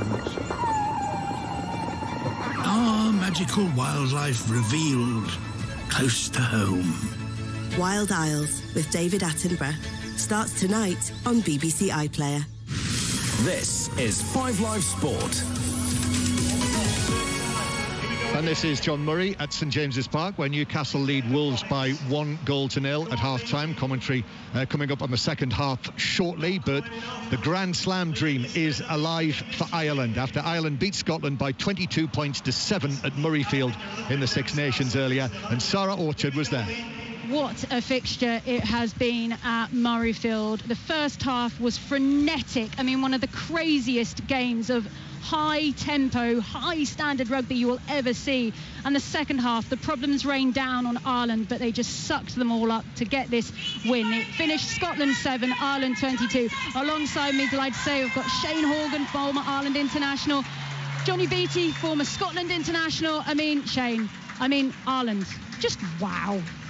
Yeah, it was a bit of a wow performance, and it didn't all go their way, especially in that first half. Scotland were cutting Ireland open relatively easy, and then, coupled with that, they had the massive injury crisis in the middle of a game where they're losing 3-4 frontline players, losing your 2 hookers, and Ireland just dealt with it like the sort of side that they have become, and they're calm about it, they're not overstressed. And they get back into to play the type of rugby that we've seen for the last 18 months that has won a tour in New Zealand for the first time, that has got them to within a game of the Grand Slam last year, and has put them this year into within a game of the Grand Slam as well. Like, such admiration for these players. Johnny, we'll talk about Scotland in a moment, but just sticking with Ireland, we talked there, just alluded to the problems that they had in this fixture. They lost 3 players in the first half, 3 forwards in fact. Then in the second half, they lost their hooker again. We had Josh van der Fleer throwing in the ball. We spoke about it in commentary. Andy Farrell said in the build-up to this Six Nations, he wanted to see this team tested. He's had injuries in the build-up to this Six Nations. They've managed quite well. But to deal with that in-game as well as they did, with Josh van der Fleer throwing in the ball, 3 props in the front of the scrum, it's impressive. Very. Unfortunately for Scotland, very. And it just shows the resilience and the ability to problem solve that they have. Also the depth and the quality of player they can bring on. You lose a Caelan Doris, on comes Jack Conan, a British and Irish Lion, and he performs. He was absolutely excellent. But absolutely, I'm a little bit struggling with the line out and what should have been a real opportunity for Scotland, and they didn't capitalise on it. That's a big frustration personally towards the end of that game. But Ireland, as you said, problem solved, found a different way when you compare the first half and the second, completely different games within the game of rugby.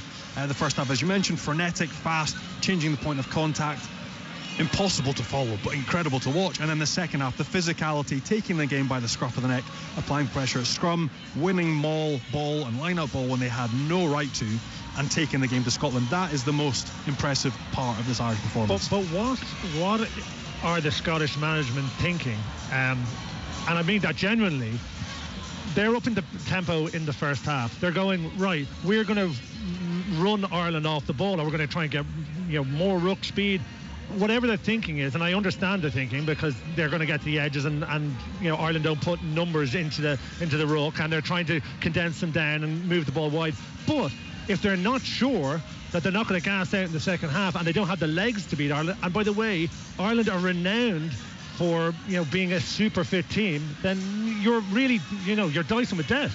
I think there was also strategic change tactically at halftime. When you talk about the wide ball that Scotland played with in the first period, Ireland didn't deal with it. They almost were hands-off and they weren't attacking the ruck. In the second half, we saw Bundyaki, Mac Hansen, time and time again, targeting the ball in the wide channel and slowing it down for Scotland. That meant when they were coming back into the middle of the field, there was a big Irish blanket defence that was there, that was physical, that bossed collisions that we didn't see in the first half. So little switches that we saw from coaching staff and players on the field, managing things better and getting the job done. And just before we finish up, Shane Horgan, we've said it a few times now, but next weekend Ireland will be going for a Grand Slam. They'll be doing it for the first time ever in Dublin. They've had 3 before, but never have they been able to do it in Dublin. And just lastly, if anyone doesn't know the date, it's the St Patrick's Day weekend. How big is the party going to be knowing England are coming to town? Well, it does feel as if it's written in the stars, doesn't it? But there was a lot of worry coming into this Six Nations. Ireland historically have been poor in the year of a World Cup, and they've been so good for so long, and we were worried about whether they would be able to maintain that form and bring it into the World Cup. They have done more than maintain the form that they had in the autumn. They have built on it, and their performances right through this Six Nations have been exceptional. Very unlucky not to get another bonus point win today. So everything is teed up for a monster game against the old enemy in Dublin on St Patrick's Day weekend. It's going to be massive and enjoyable. Right, and you can hear all of it, of course, on 5 Live next week. Lovely. Thank you to Sarah and the team after Scotland 7, Ireland 22. And our correspondent Chris Jones will have the Rugby Union Daily from 8 o'clock on 5 Live later, and also on BBC Sounds. And in the Premiership today, it finished Gloucester 5, Leicester 26, London Irish 36, Sale 18, and Bristol 51, Harlequins 26. From 7 o'clock tonight, you can listen to commentary on the final round of the Players' Championship Golf at Sawgrass on the BBC Sport website. So from 7 on the website, full coverage on Sports Extra at 8:45 on your digital radio and BBC Sounds. And correspondent Ian Carter is there in Florida for us and can bring us the update. Well, Aaron Rye, the 28-year-old from Wolverhampton, is perhaps embarking on the biggest day of his career. He's on his way down the first at 9 under par in a share of 4th place with another Englishman, Tommy Fleetwood. He's about to hit his first tee shot, and the leaders will be underway in just 10 minutes, 15 minutes from now. Scotty Scheffler, 14 under par. Minwoo Lee, his closest rival, at 12 under par. The odds suggest a Scheffler victory, but it's breezy, the greens are firm, and it could be a dramatic final day. So listen to Ian and the team later. Cameron Norrie's in action at Indian Wells later. We'll have news on that as well during the course of the evening. In cricket in Mirpur, Bangladesh beat England in the second T20 by 4 wickets to clinch the series. Commentary coming up from here at St James's Park shortly, where Newcastle lead Wolves by 1-0 at half-time. But earlier in the Premier League, Arsenal restored their 5-point lead at the top of the table with a 3-0 win at Fulham. Here is Mikel Arteta, the Arsenal manager. It feels great. Obviously, it was a really tricky game after coming back from Europe. Not much recovery, 2 o'clock against a really tough opponent in a very difficult stadium. But I think we deserve to win. I think we were dominant, we were convincing, we took our chances and scored some beautiful goals. And the clean sheet obviously closed the game. You must have been very impressed with your side's ruthlessness in that first half. Absolutely, and very determined with a real purpose to come here and be the team that we want to be. And I'm delighted, another win. How gratifying was it as well that we didn't have the kind of nervousness that we had against Bournemouth? There wasn't, you know what I mean by that, there wasn't the kind of big finish. It was a very different game, obviously, but in the Premier League you never know. Even at 3-0 at half-time, it's always question marks there because teams can score a goal, the atmosphere can change and momentum can shift. But I think we control it really well and we deserve to win. Leandro Trossard involved in all 3 goals. What a signing he's turning into already. He's been great, and he's been great especially because he had an injury that could have took another week, and he pushed the medical team, he pushed the officials. The boys did a great job to get him back, and that willingness to be on the pitch even when you are not 100% is what makes differences, and I'm really happy with that. Mikel Arteta with 5 Live's Nick Godwin. Southampton remain bottom of the Premier League after their goalless draw at Manchester United, who had Casemiro sent off late in the first half. That's his second red card of the season, so he's going to miss the next 4 matches suspended. Here are the thoughts of the Manchester United manager, Erik ten Hag. What I think is the inconsistency. Players don't know anymore what is the policy. I think it's all across. And when you see this weekend, the Premier League, yesterday, Leicester Chelsea, then it's VAR is not coming on the line. Today it's coming on the line. And then it's coming a penalty, 2 penalty situations, but they don't come on the line. I think especially the first one, I think for me was clear and obvious, handball. So what is the policy? The refereeing is coming in the start of the season with the policy. We are Premier League, it's going strong here, we want intensity. Casemiro has across European leagues, in over 500 games, he had never had a red card. And now he had twice. He plays tough, but he plays fair. He's playing fair, same as against Crystal Palace. So it's very debatable. He's disappointed. Erik ten Hag, you'll be able to hear Manchester United's next match, their second leg against Real Betis in the Europa League, live from Seville on Thursday night. That's a 5:45 kickoff, by the way, Betis against Manchester United. Earlier today, West Ham finished 1-1 with Aston Villa, so that's West Ham out of the bottom 3 on goal difference tonight. Rangers into the semi-finals of the Scottish Cup after their 3-0 win against Raith Rovers. Goldson, an own goal, and Arfield the scorers. Sunderland won 1-0 at Norwich in the Championship. Abdullah Bar scoring his first goal for the club. Chelsea returned to the top of the WSL with a 1-0 win over Manchester United. There were also wins for Manchester City, Liverpool and Aston Villa. Leicester, Everton finished goalless, and there will be commentary on Arsenal Reading from 6:45 on Sports Extra. So that is it in terms of bringing you up to date on the action this afternoon that we've had so far. Second half here at St James's Park begins with Wolverhampton Wanderers kicking off, playing from left to right in the first half, and they've made a change. Pat Nevin, Pedro Neto coming on Wolves for Adama Traore. Yeah, he did look quite dangerous, but half a chance for Neto already.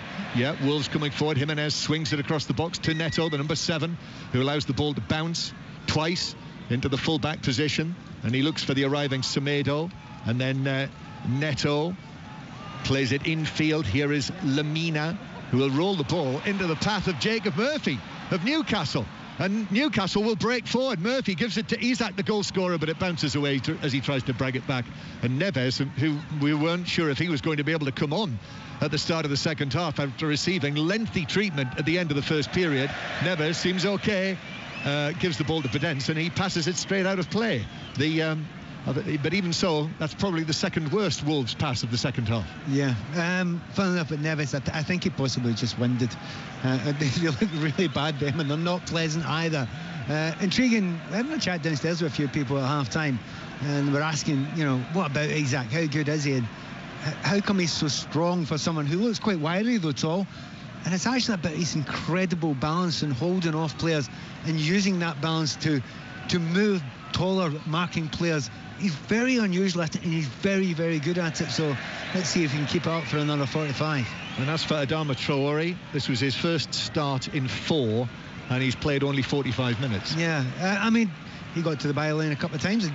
I didn't think he looked less effective than maybe Podence or even Jarmatinho, to be honest. But then the manager said he's seen enough. He wants a little bit more creativity.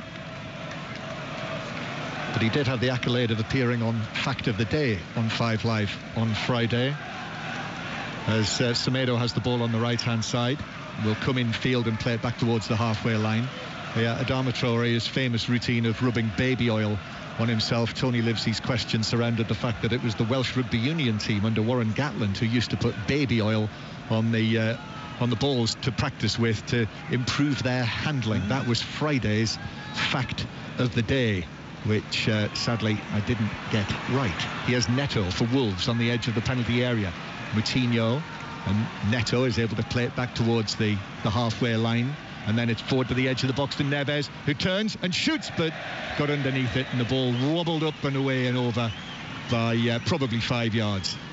You get a feeling that Lopetegui's had a wee word or two, because they started off the second half much better. Wolves have got into the opponent's half. There was long periods of that first half when Newcastle were in control.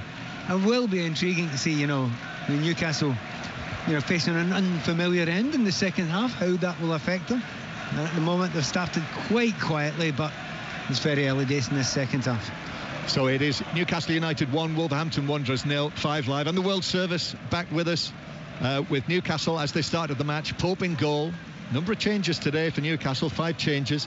It is, though, Trippier, Schär, Botman and Byrne, the back four that's played most of the season. In midfield, Longstaff, Bruno Guimaraes and Willock.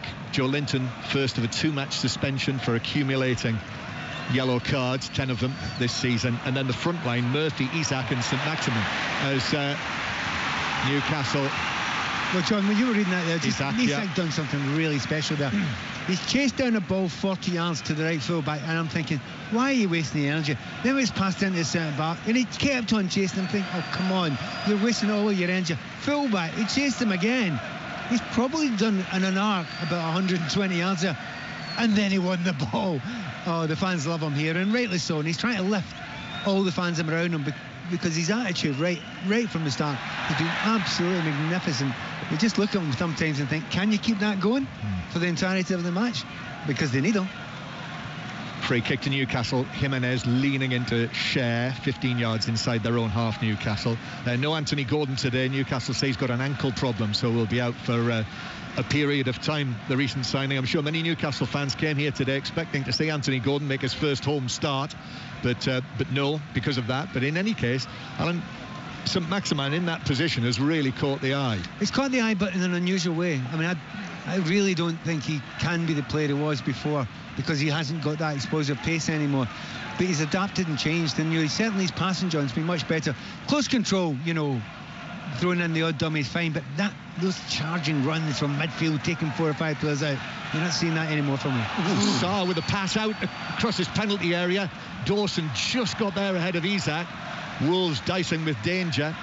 Newcastle almost ended up in Stuck in the first half when Nick Pope took a heavy touch, and Wolves still haven't got it away. I'll run you through their side in a moment, but Craig Dawson very nearly finds Amanda Staveley. If she's up there behind us, I presume she is.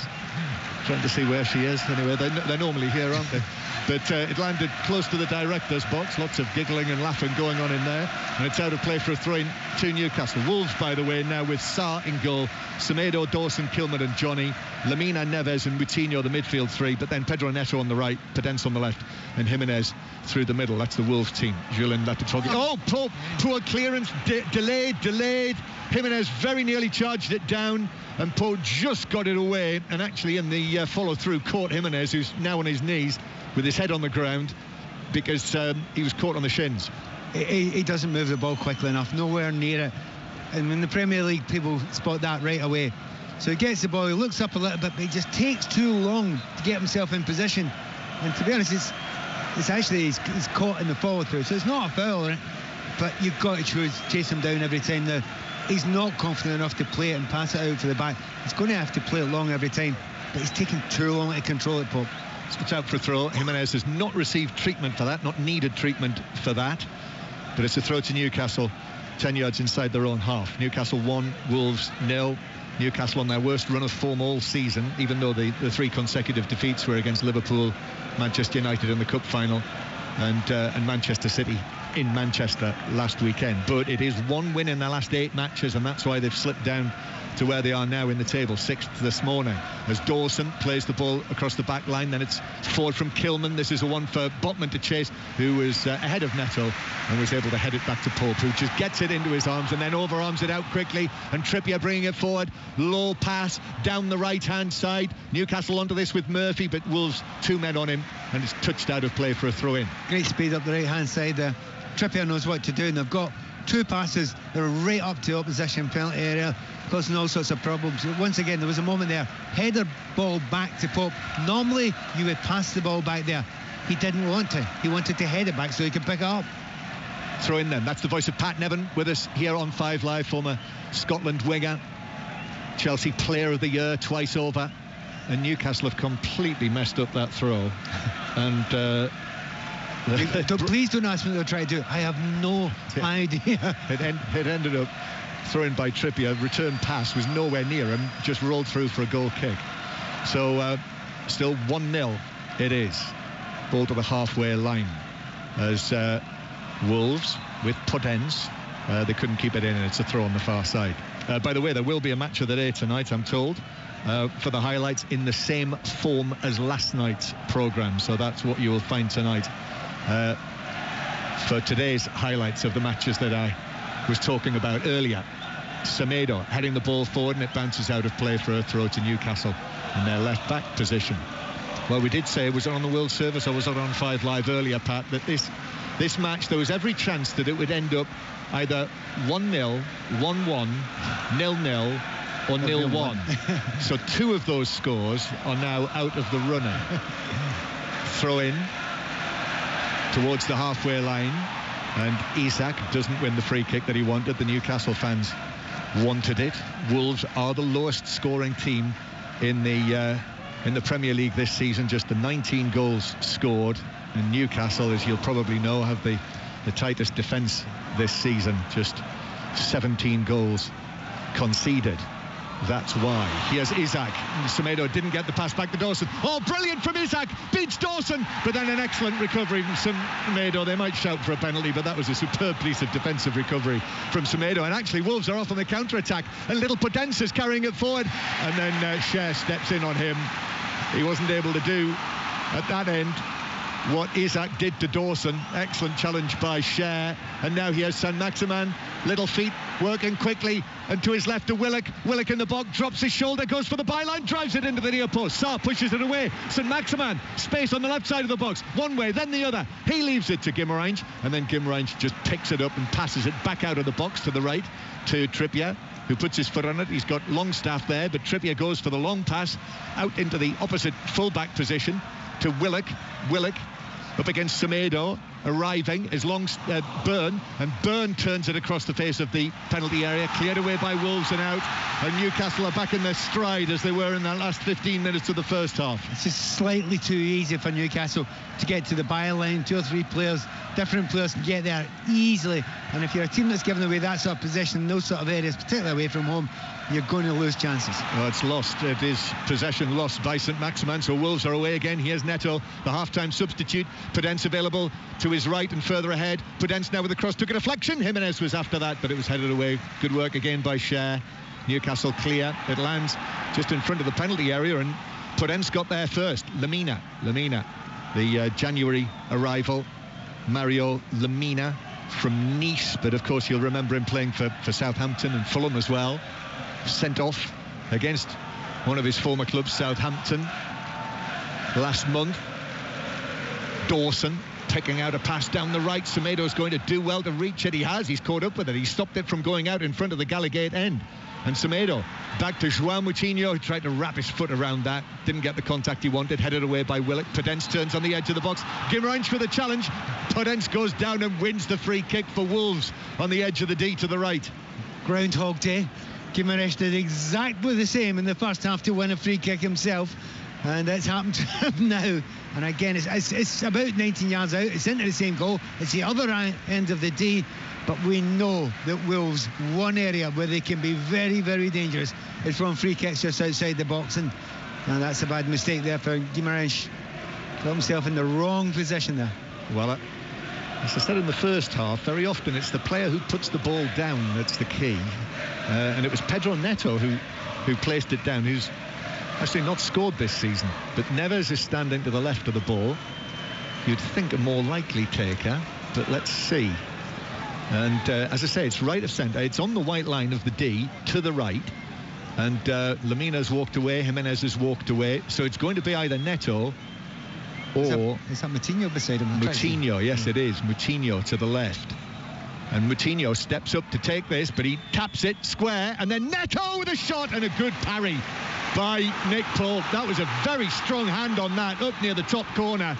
Got across very well, in position, and pushed it away. And Newcastle away on the counter-attack, and that looked like a foul on Murphy by Semedo, shoved over. He was approaching the penalty area. There were recovering defenders, and as a result, I think it is only going to be a yellow card for Semedo. But Newcastle fans baying for a red, but only a booking. Yeah, you could see, I think the fact he was maybe slightly running away from the goal.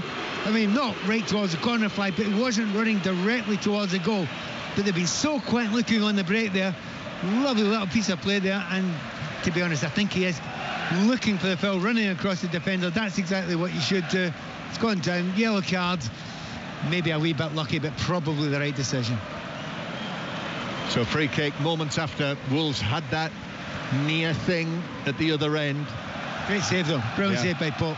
I mean, the pace of the ball was fantastic. It was on target there, but just threw a big paw up there to the right hand side and then crashed it away. Super save. Yeah, he's had a couple of, well, I mean, we'd have to call them dodgy moments, Nick Pope in the game, but topping the list of goalkeepers with clean sheets in the Premier League this season. By the way, Trippier, usual position. He's had about 5 of these now. Yep, to our left, in front of the towering Leazer's End, with the see-through panes in the roof and the side. Trippier will drive this in, and goalkeeper Sarr, leaping to his left, is able to push it away out into the full-back position. Isak has taken this up, beaten one man. There are 3 Wolves players around him. So manages to stick to his feet in between them all. Then Trippier is dispossessed. Might have been a foul there as well. Yeah, the referee spotted it. It was. There was a pullback by Trippier on Moutinho, I think. Free kick to Wolves. Well, he's had about 4 or 5 of them, and I kept on thinking, you're going to have a go at the near post in one of them. Well, he finally did, and it was superb. Down low, keeper has to scramble across to get there. At the moment, Wolves are playing it across at the back here, and they're sometimes a little bit too lazy with it. Don't do that with Isak around. He'll chase everything, and he's lightning. Wolves on the counter, though. Nice ball forward from Jimenez to Semedo down the right-hand side. He's covered some ground today, and the right back for Wolves crosses it to the back post where Neves was arriving, but excellent work from Trippier. He knew Neves was there, and little Trippier was able to get his head to it and nod it behind. He has been fantastic today, Trippier. You know, when he gets the ball into decent areas, almost always puts a good cross in. When he is a fullback, he has to do, well, I'm going to say the ugly stuff, but the sensible stuff. Covered there brilliantly. He was second favourite because of his height, but he was never going to get beat with that ball. So a corner for Wolves, the visitors. From the left-hand side, João Moutinho, the now 36-year-old Portuguese international, just backing away, and then taps it short, and Podence drives it into the near post. Pope, diving forward, is able to get good contact on that with both hands to clear the penalty area by a distance. Wolves come again with Neves. Neves' ball forward was blocked initially by Willock, but it came back to Neves eventually. Now Jimenez to Neves, and now Neto on his left foot crosses into the back of Byrne just a few yards in front of him, and it bounces out for a throw down the right that Neto himself will take, and then Semedo nearer the halfway line. Just looking at Wolves just now, they look better, they look more organised than they were in the first half, but I think maybe Neto coming on, he's holding the ball better. But the one thing he's doing is when Dan Byrne overlaps on the left hand side, he's chasing, he's going with him. Traore wasn't doing that in the first half, and I wonder that's why Lopetegui made the decision to take him off, because Byrne now and again was getting down there and he was causing trouble with the overlap beyond Saint-Maximin, and maybe that's the reason why Traore went off in the end. Guimarães playing the ball forward, but Isak can't get there. Semedo got there first, and Wolves turn again, still poised at 1-0 on 5 Live and the World Service from the BBC. Here's Neto back to Semedo, then back to Neto again, and Neto drags it, flicks it round Byrne. Semedo then wins the throw in near the corner flag off Willock, who's able to come across. Just under half an hour to play. Throw-in taken back to Dawson, now Lamina, and then into the centre circle, and then Wolves actually go all the way back to goalkeeper Sarr. It's been a long discussion between Julen Lopetegui and his coaches, maybe thinking about another change. Moutinho, though, an economical pass from him to Johnny, and Johnny brings it over the halfway line. Now he's halfway inside the Newcastle half, uses Podence on the left-hand side in the full-back position. Podence is crossed to the near post. That's headed out by Botman. Neves controls and then got right underneath the volley and sent that ballooning away, high and wide, and it landed in the Newcastle fans with their black and white scarves, just about closer to the corner flag than the goal. It wasn't very good. Absolutely. To be fair, when it falls there, if you are a Wolves fan, you want it to be Neves. That's the player you would like there, who's got the technique, who can fire it from what is a difficult angle, and it is coming down from a big height, but you know he's got it in him. Sadly, in that occasion, it was absolutely dreadful. If it went well over the bar, and a bit of a relief for the Newcastle players, because they haven't got quite to the pace of it in the second half. Newcastle, they've looked good in the odd bit of break, and I can see Eddie Howe having a little conflab down there with his coaches.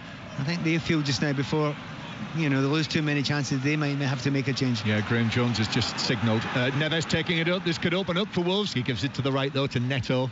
And Newcastle have quickly got lots of black and white stripes in there. The cross outside of the boot. Trippier heads it away. Then the shot from Tramontinho. That's blocked on the line. Was it saved on the line? I think it was saved. Newcastle have got it away. I think they'll have to make that change quickly. They're not getting enough out of too many players here.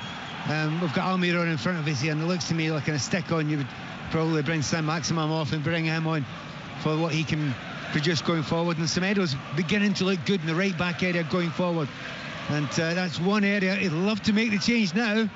As Podence overran it centre field, and he presented it to Saint-Maximin, who's off and running, but that run is cut short by the sliding tackle back of Lamina, who's then just given it away to Willock. Oh, lovely from Willock around Podence, now driving forward into the box, and Lamina went to ground, had to make that, but he did make it. Put in the tackle, and it's behind, and it's a Newcastle corner, and we're just looking down, Pat. They should make the change now. I mean, you'd be thinking about it, but it's a corner kick. It's going to be a double change, actually. Wilson's going to come on as well. Yeah. So maybe that's why. But corner for yourselves. The temptation is. Actually, I think we're going to have to. There's a spectator.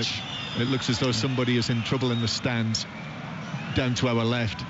Everyone on their feet, the players down there actually trying to attract the attention of the medical staff, and now those medical staff are making their way to deal with whatever the issue is. Can't actually see because lots of people are standing up to our left, but I think it is being dealt with. The medical people have been able to get to the scene, and I think play will restart. Yeah, there's applause there, so it looks as though everything's okay. Many of the substitutes are down there actually and looking up into the stands just to check and see that everything's okay, but that applause is suggesting that the issue is being dealt with. Referee Madley is just waiting here before play will resume. It will be a corner for Newcastle. I don't think they are going to make the changes just yet, Newcastle.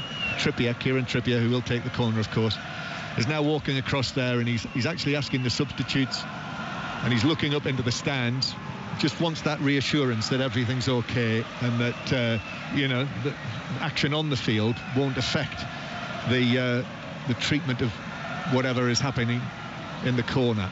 So satisfied by that, Newcastle will restart play with this corner, which is headed wide of the near post by Cher via a deflection. Ran, sprinted to the near post, got ahead to it, tried to glance it goalwards, but there were defenders there to block it around the near post. Corner. I think the reason why he won't make this change before a corner kick, but then if Saint-Maximin goes and scores ahead, he will understand. So Trippier again to the near post. This one is headed up and away by Semedo for Wolves. Newcastle, though, Willock wins it back rather easily against Neto, and then curls a pass that Saint-Maximin cushions to Guimaraes, and then Saint-Maximin gets past the man, crosses to the back post. Byrne heads it across, twisting header goalwards by Botman, but really just headed it, looped the header forward, and Sarr was able to take it to his left. Yeah, it is one of those that you want to make a change. I think they will make it now. It's one of those ones, if you don't make the change and you lose. Actually, is he giving a yellow card to Isak there? Looks like it's Isak. I have no idea what for, but there was no complaint from Isak, so I think he must have blocked somebody off the ball. Okay. Right, we're going to have a rash of substitutions now, and that's it. Isak is coming off, the man who scored the only goal.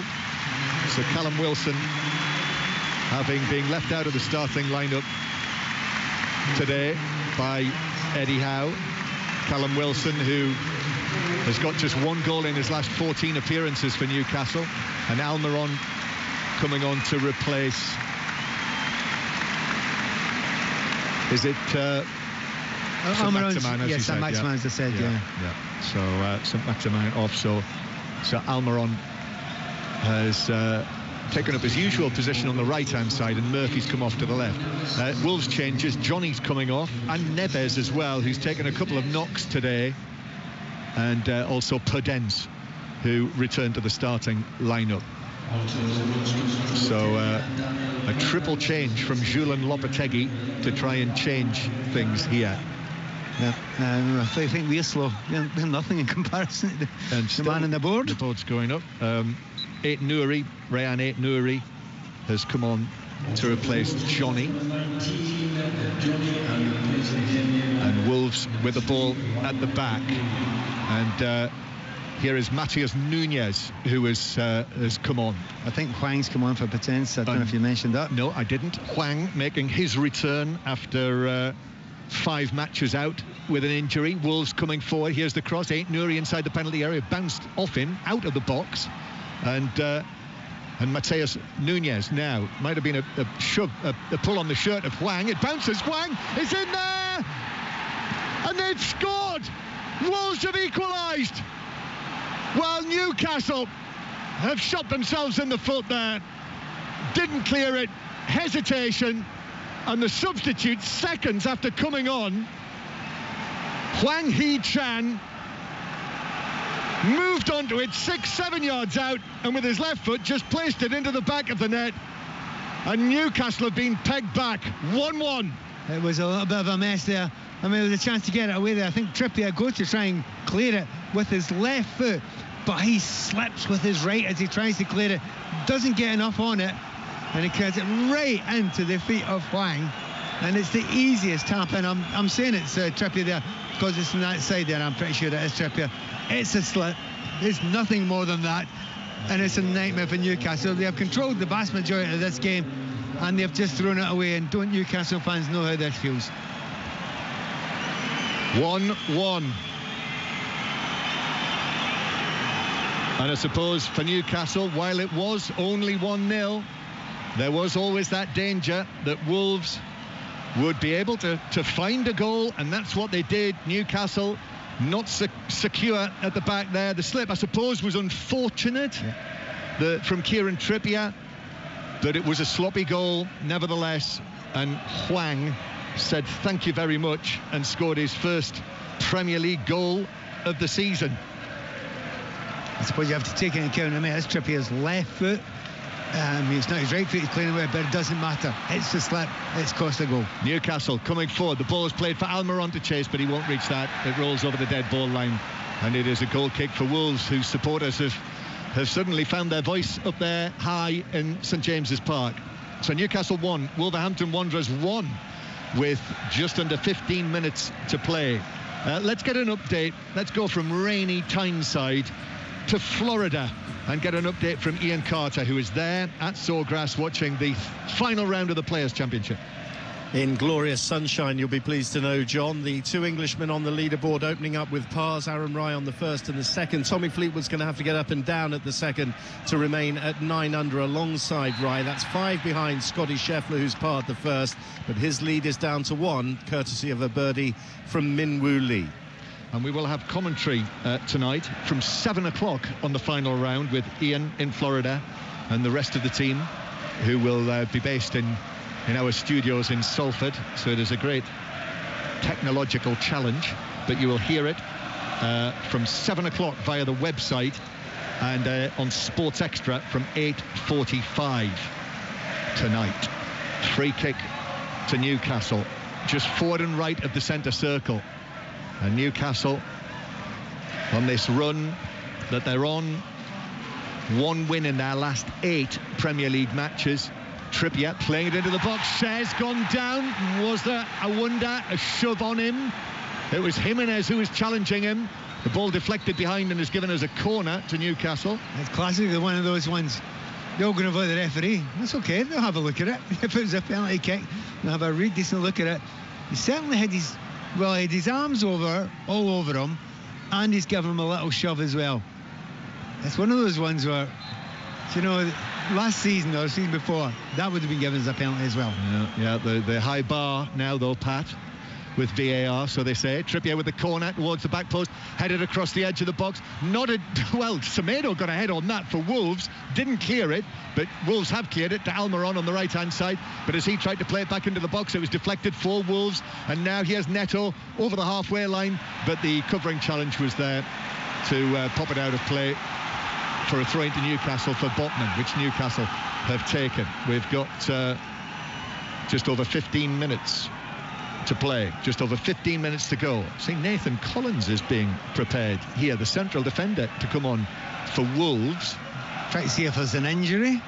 I mean, is there a temptation to say, well, a point's good, so we'll go to back three? I doubt it. Bruno Guimaraes tries to pass the ball forward, but Dawson was in the right position. Wolves, though, could lose it, but in fact, Willock gives Mateus Nunes a shove in the back. Well, good luck with this substitution, John. 4 for 4 he's put up. Yeah, that's not going to happen unless he's going to come on, unless Wolves Collins is going to come on for Newcastle's Botman, which would be unusual. And it's actually João Moutinho, so midfielder off. In fact, Moutinho is saying, is it me? Well, the number was up there. Mind you, I can understand his confusion, having seen the 2 4s on the board. And indeed, a big centre-back standing over there. Yeah. I mean, I questioned it. Are they going to go to a back three now? I mean, we know famously Wolves did that for such a long time. The Nuno years. Yeah. And the thing is, that doesn't necessarily mean a negative, because if you do that, it gives you 2 sort of full-backs. They can become wing-backs, and Semedo looks very, very good when he's given the opportunity to fly forward. And I'm looking at it here, and it looks quite like it, doesn't it? Yeah, well, he's given the captain's armband, first of all, to Max Kilman, and Collins is coming over. Yeah, he's taking up a position as the right-sided central defender. That's quite good, that, by the way, because Semedo, I think he looks very good in the ball when he gets in attacking areas. He's not a final product yet, but he's a good player, and get him further up the field and he's a far better player still. So 1-1 the score, 5 live in the World Service. Ball out of play for a throw-in on the left-hand side for Wolves. So we've seen that flurry of changes, and Wolves, Julian Lopetegui making a tactical switch. He does like a tactical tinker, doesn't he? The former Real Madrid manager as he was. I'll never forget being in Russia in Sochi when he was sacked on the eve of the World Cup in Russia. It was an extraordinary series of events, that, having agreed to take the Real Madrid job, which he then held for only a few months before they sacked him. And now he's in Wolverhampton.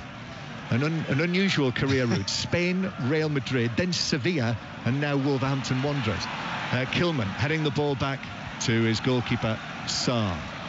1-1 with the match now moving into the final 15 minutes.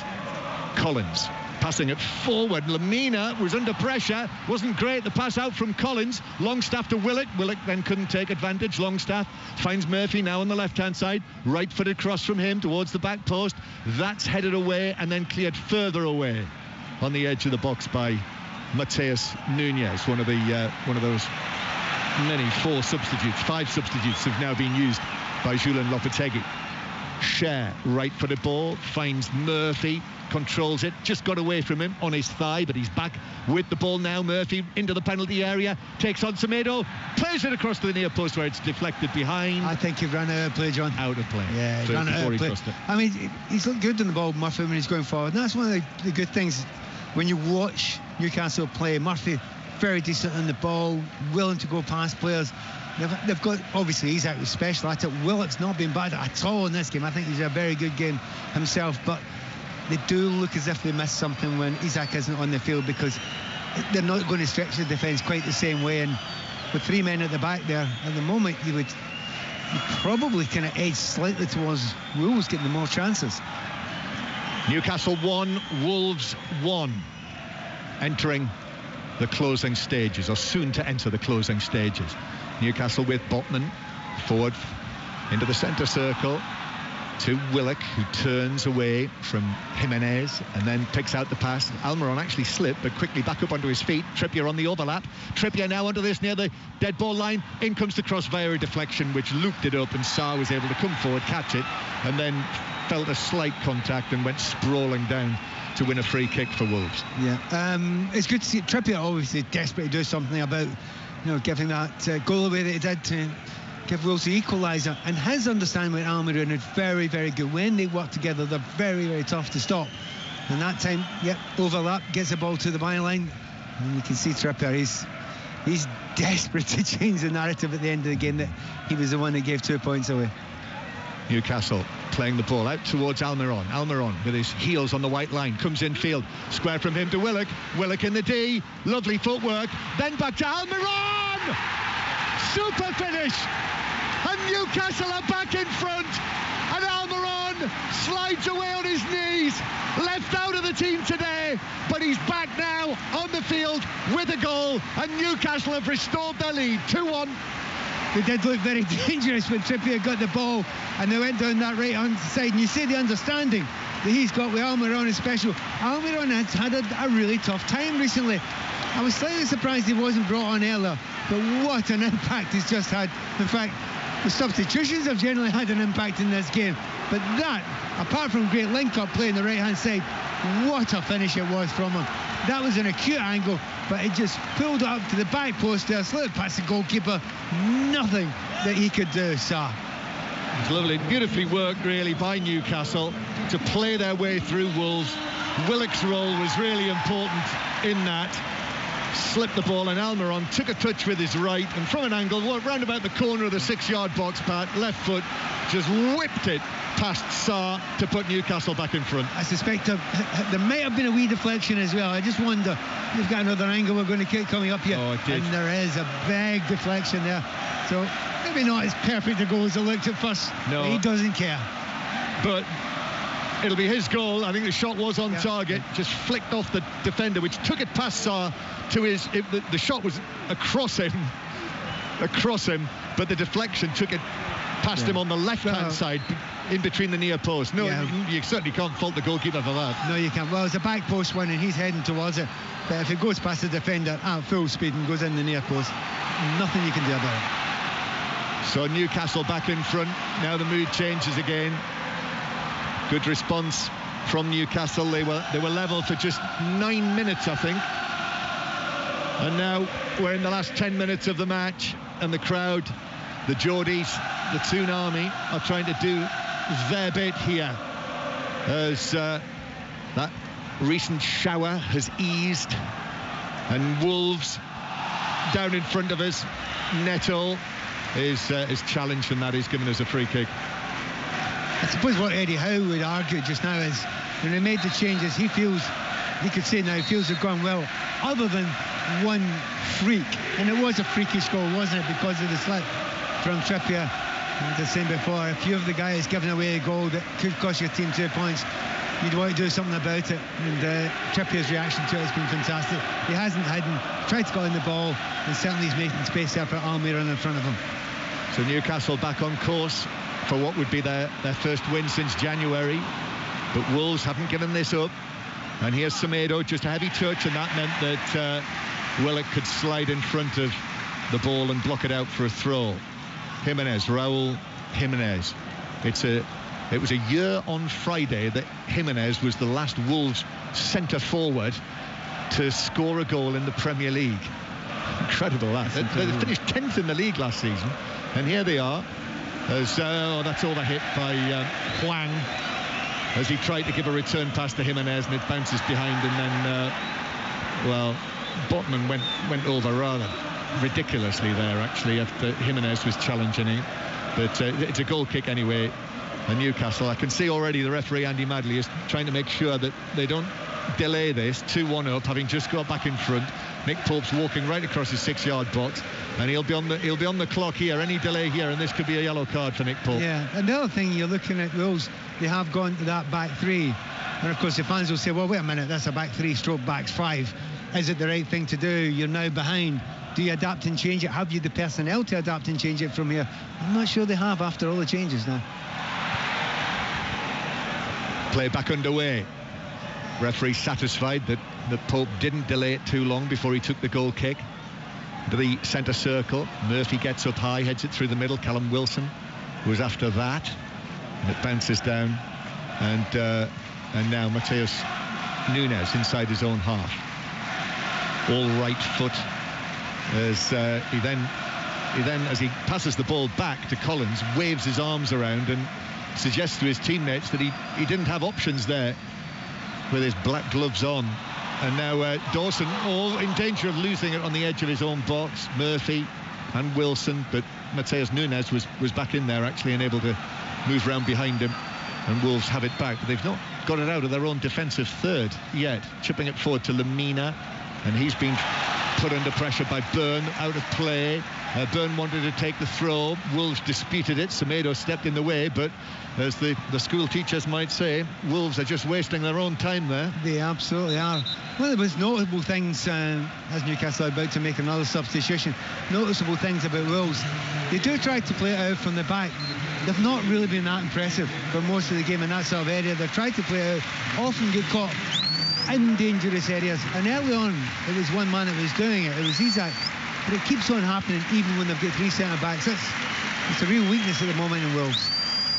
Matt Ritchie's coming on for Murphy, and it does make sense, this. Almiron having come on the right-hand side, Murphy having switched across to the left. Now the more natural Matt Ritchie in his more familiar position. Matt Ritchie on the left-hand side has come on for Newcastle's latest change. Just over 5 minutes to go. Newcastle 2, Wolves 1.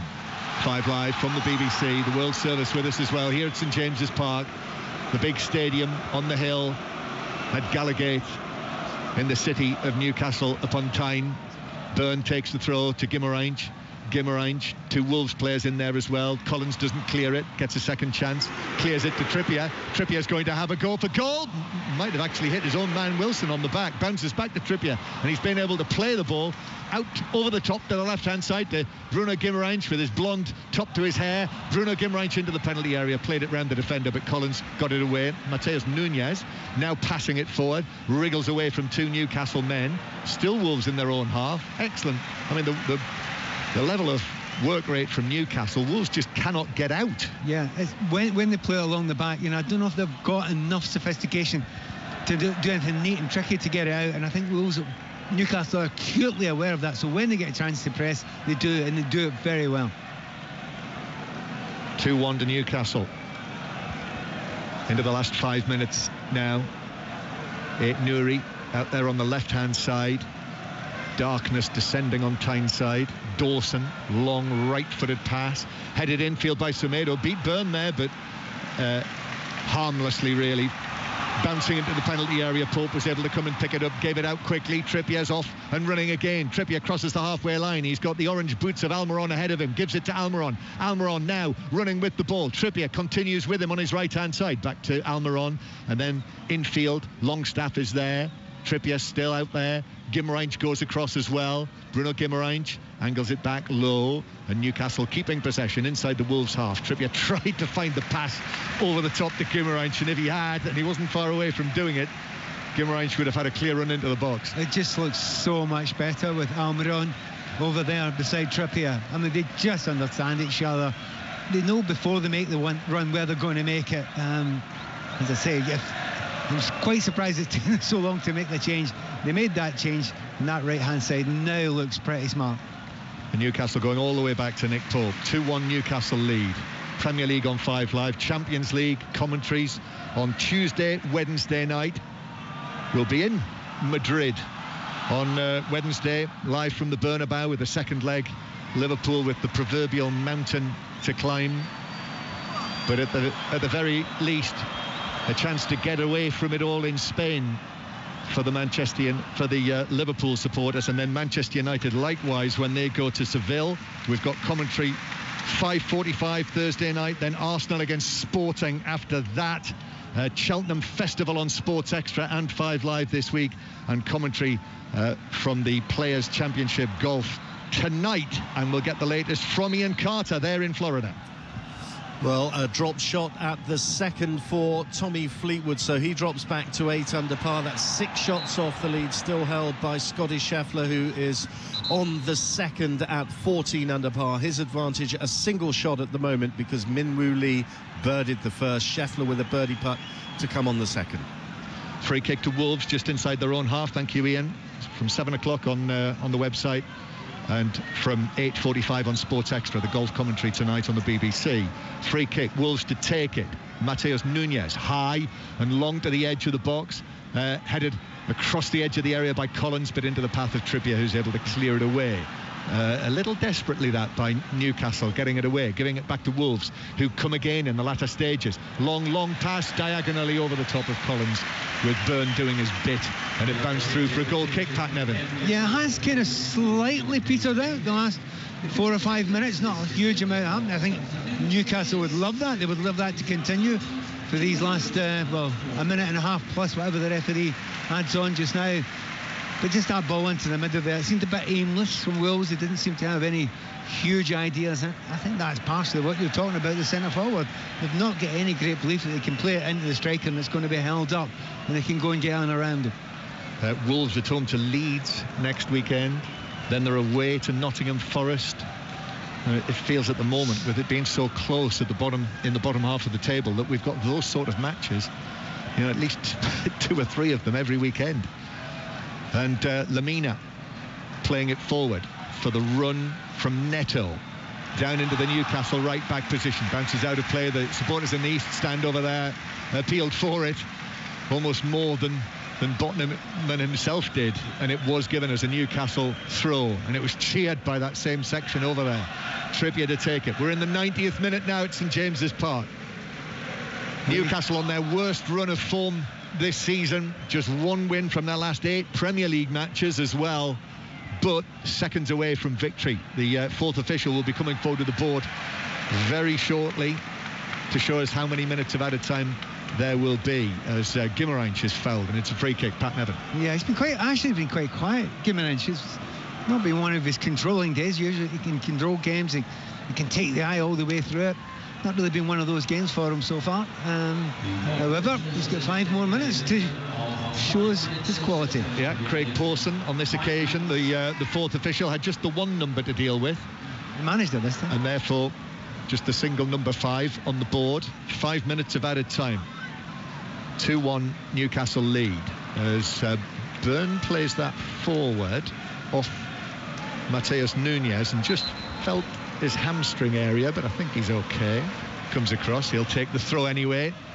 Big Dan Byrne, former season ticket holder over there on the in the stand on the opposite side of the ground from us, takes a throw down the line, but Wolves have got it back at the back and are passing it out from the back. Nouri doesn't look good. No, Almiron's all over him to the extent that he's actually fouled him, and it's a free kick to Wolves. But it doesn't look comfortable, does it? When they get out of the goalkeeper, play at the back, they seem to take it about 2 yards from the byline when the defender gets there. And that's a horrible place for anybody to get a ball. Wide, towards the 18-yard line, but on your own byline. It's really tough to play out for there if you've been squeezed. So, free kick. I've got Collins up front there. So one of the central defenders has been sent forward. Wolves, knowing that every point is so important. 2-1 Newcastle lead in added time. Back it goes for Wolves to the halfway line. Dawson, slightly hunched shoulders. To his left to Kilman. Now Nouri on the left-hand side running it. Almiron. Nouri goes round the outside. Almiron goes with him. There's cover there as well. Guimaraes comes in, puts in an excellent challenge. Went in with his hip, took the ball away from Nouri, runs it away, and then he was fouled by him as well as Nouri tried to get back. And that is an excellent piece of work by Bruno Guimaraes. Might have just made the difference. And Bruno is the crowd's chant that you can hear inside St James's. And he's lying down there, spread eagled on the ground, just lying back, exhausted. Look, he's put a bit of work in today. It's not been his best game. But he must have heard the commentary there, because that's one of his best moments of the game there. Good tackle, takes 3 players out of the end, kills about another 30-40 seconds. Had 2 minutes of the 5 played. It's a hard-fought win if it is going to be a win, after Wolves pegged Newcastle back with that goal from Hwang. But Newcastle coming forward again, and the ball has bounced behind. It took a deflection. And as they're not going to rush, are they? They're definitely not going to rush to take that. Mateus Nunes came back in. It bounced off him behind for a corner at Newcastle. Yeah, and There's Collins out there, giving the ball right on the spot to try and win. Don't be surprised if Newcastle take this shot and try and kill some time in the corner. They'll do anything to get these 3 points. Newcastle have left 3 players back. They're taking no chances at all. Well, more than one manager has suggested that Newcastle are the masters of this kind of thing this season. They've taken the short corner. However, Almiron's got round the back. Oh, and it's played over the top. A right-footed shot by the arriving Dan Burn. Yeah. Oh no, Botman it was. Botman. Yeah. What was he doing there? Exactly, because when a player turns up where he's not supposed to be, there's so many players left back. But that was a beautiful move from the corner kick. Nice little one. Chance that was for Newcastle. And by the way, Guimaraes had his best period. His little back heel there that laid the ball in was brilliant. That would have been a superb goal. Didn't get it there. Watching Lopetegui in front of me. He's gone through hell, hasn't he? He's absolutely gutted today. Now getting a telling off by the fourth official. Yeah, some of the coaches as well. Jason Tyndall is not best pleased with the actions of some of Julian Lopetegui's backroom staff. I think that's Edu Rubio. Wolves coming forward. Cross from Semedo. Burn slides in.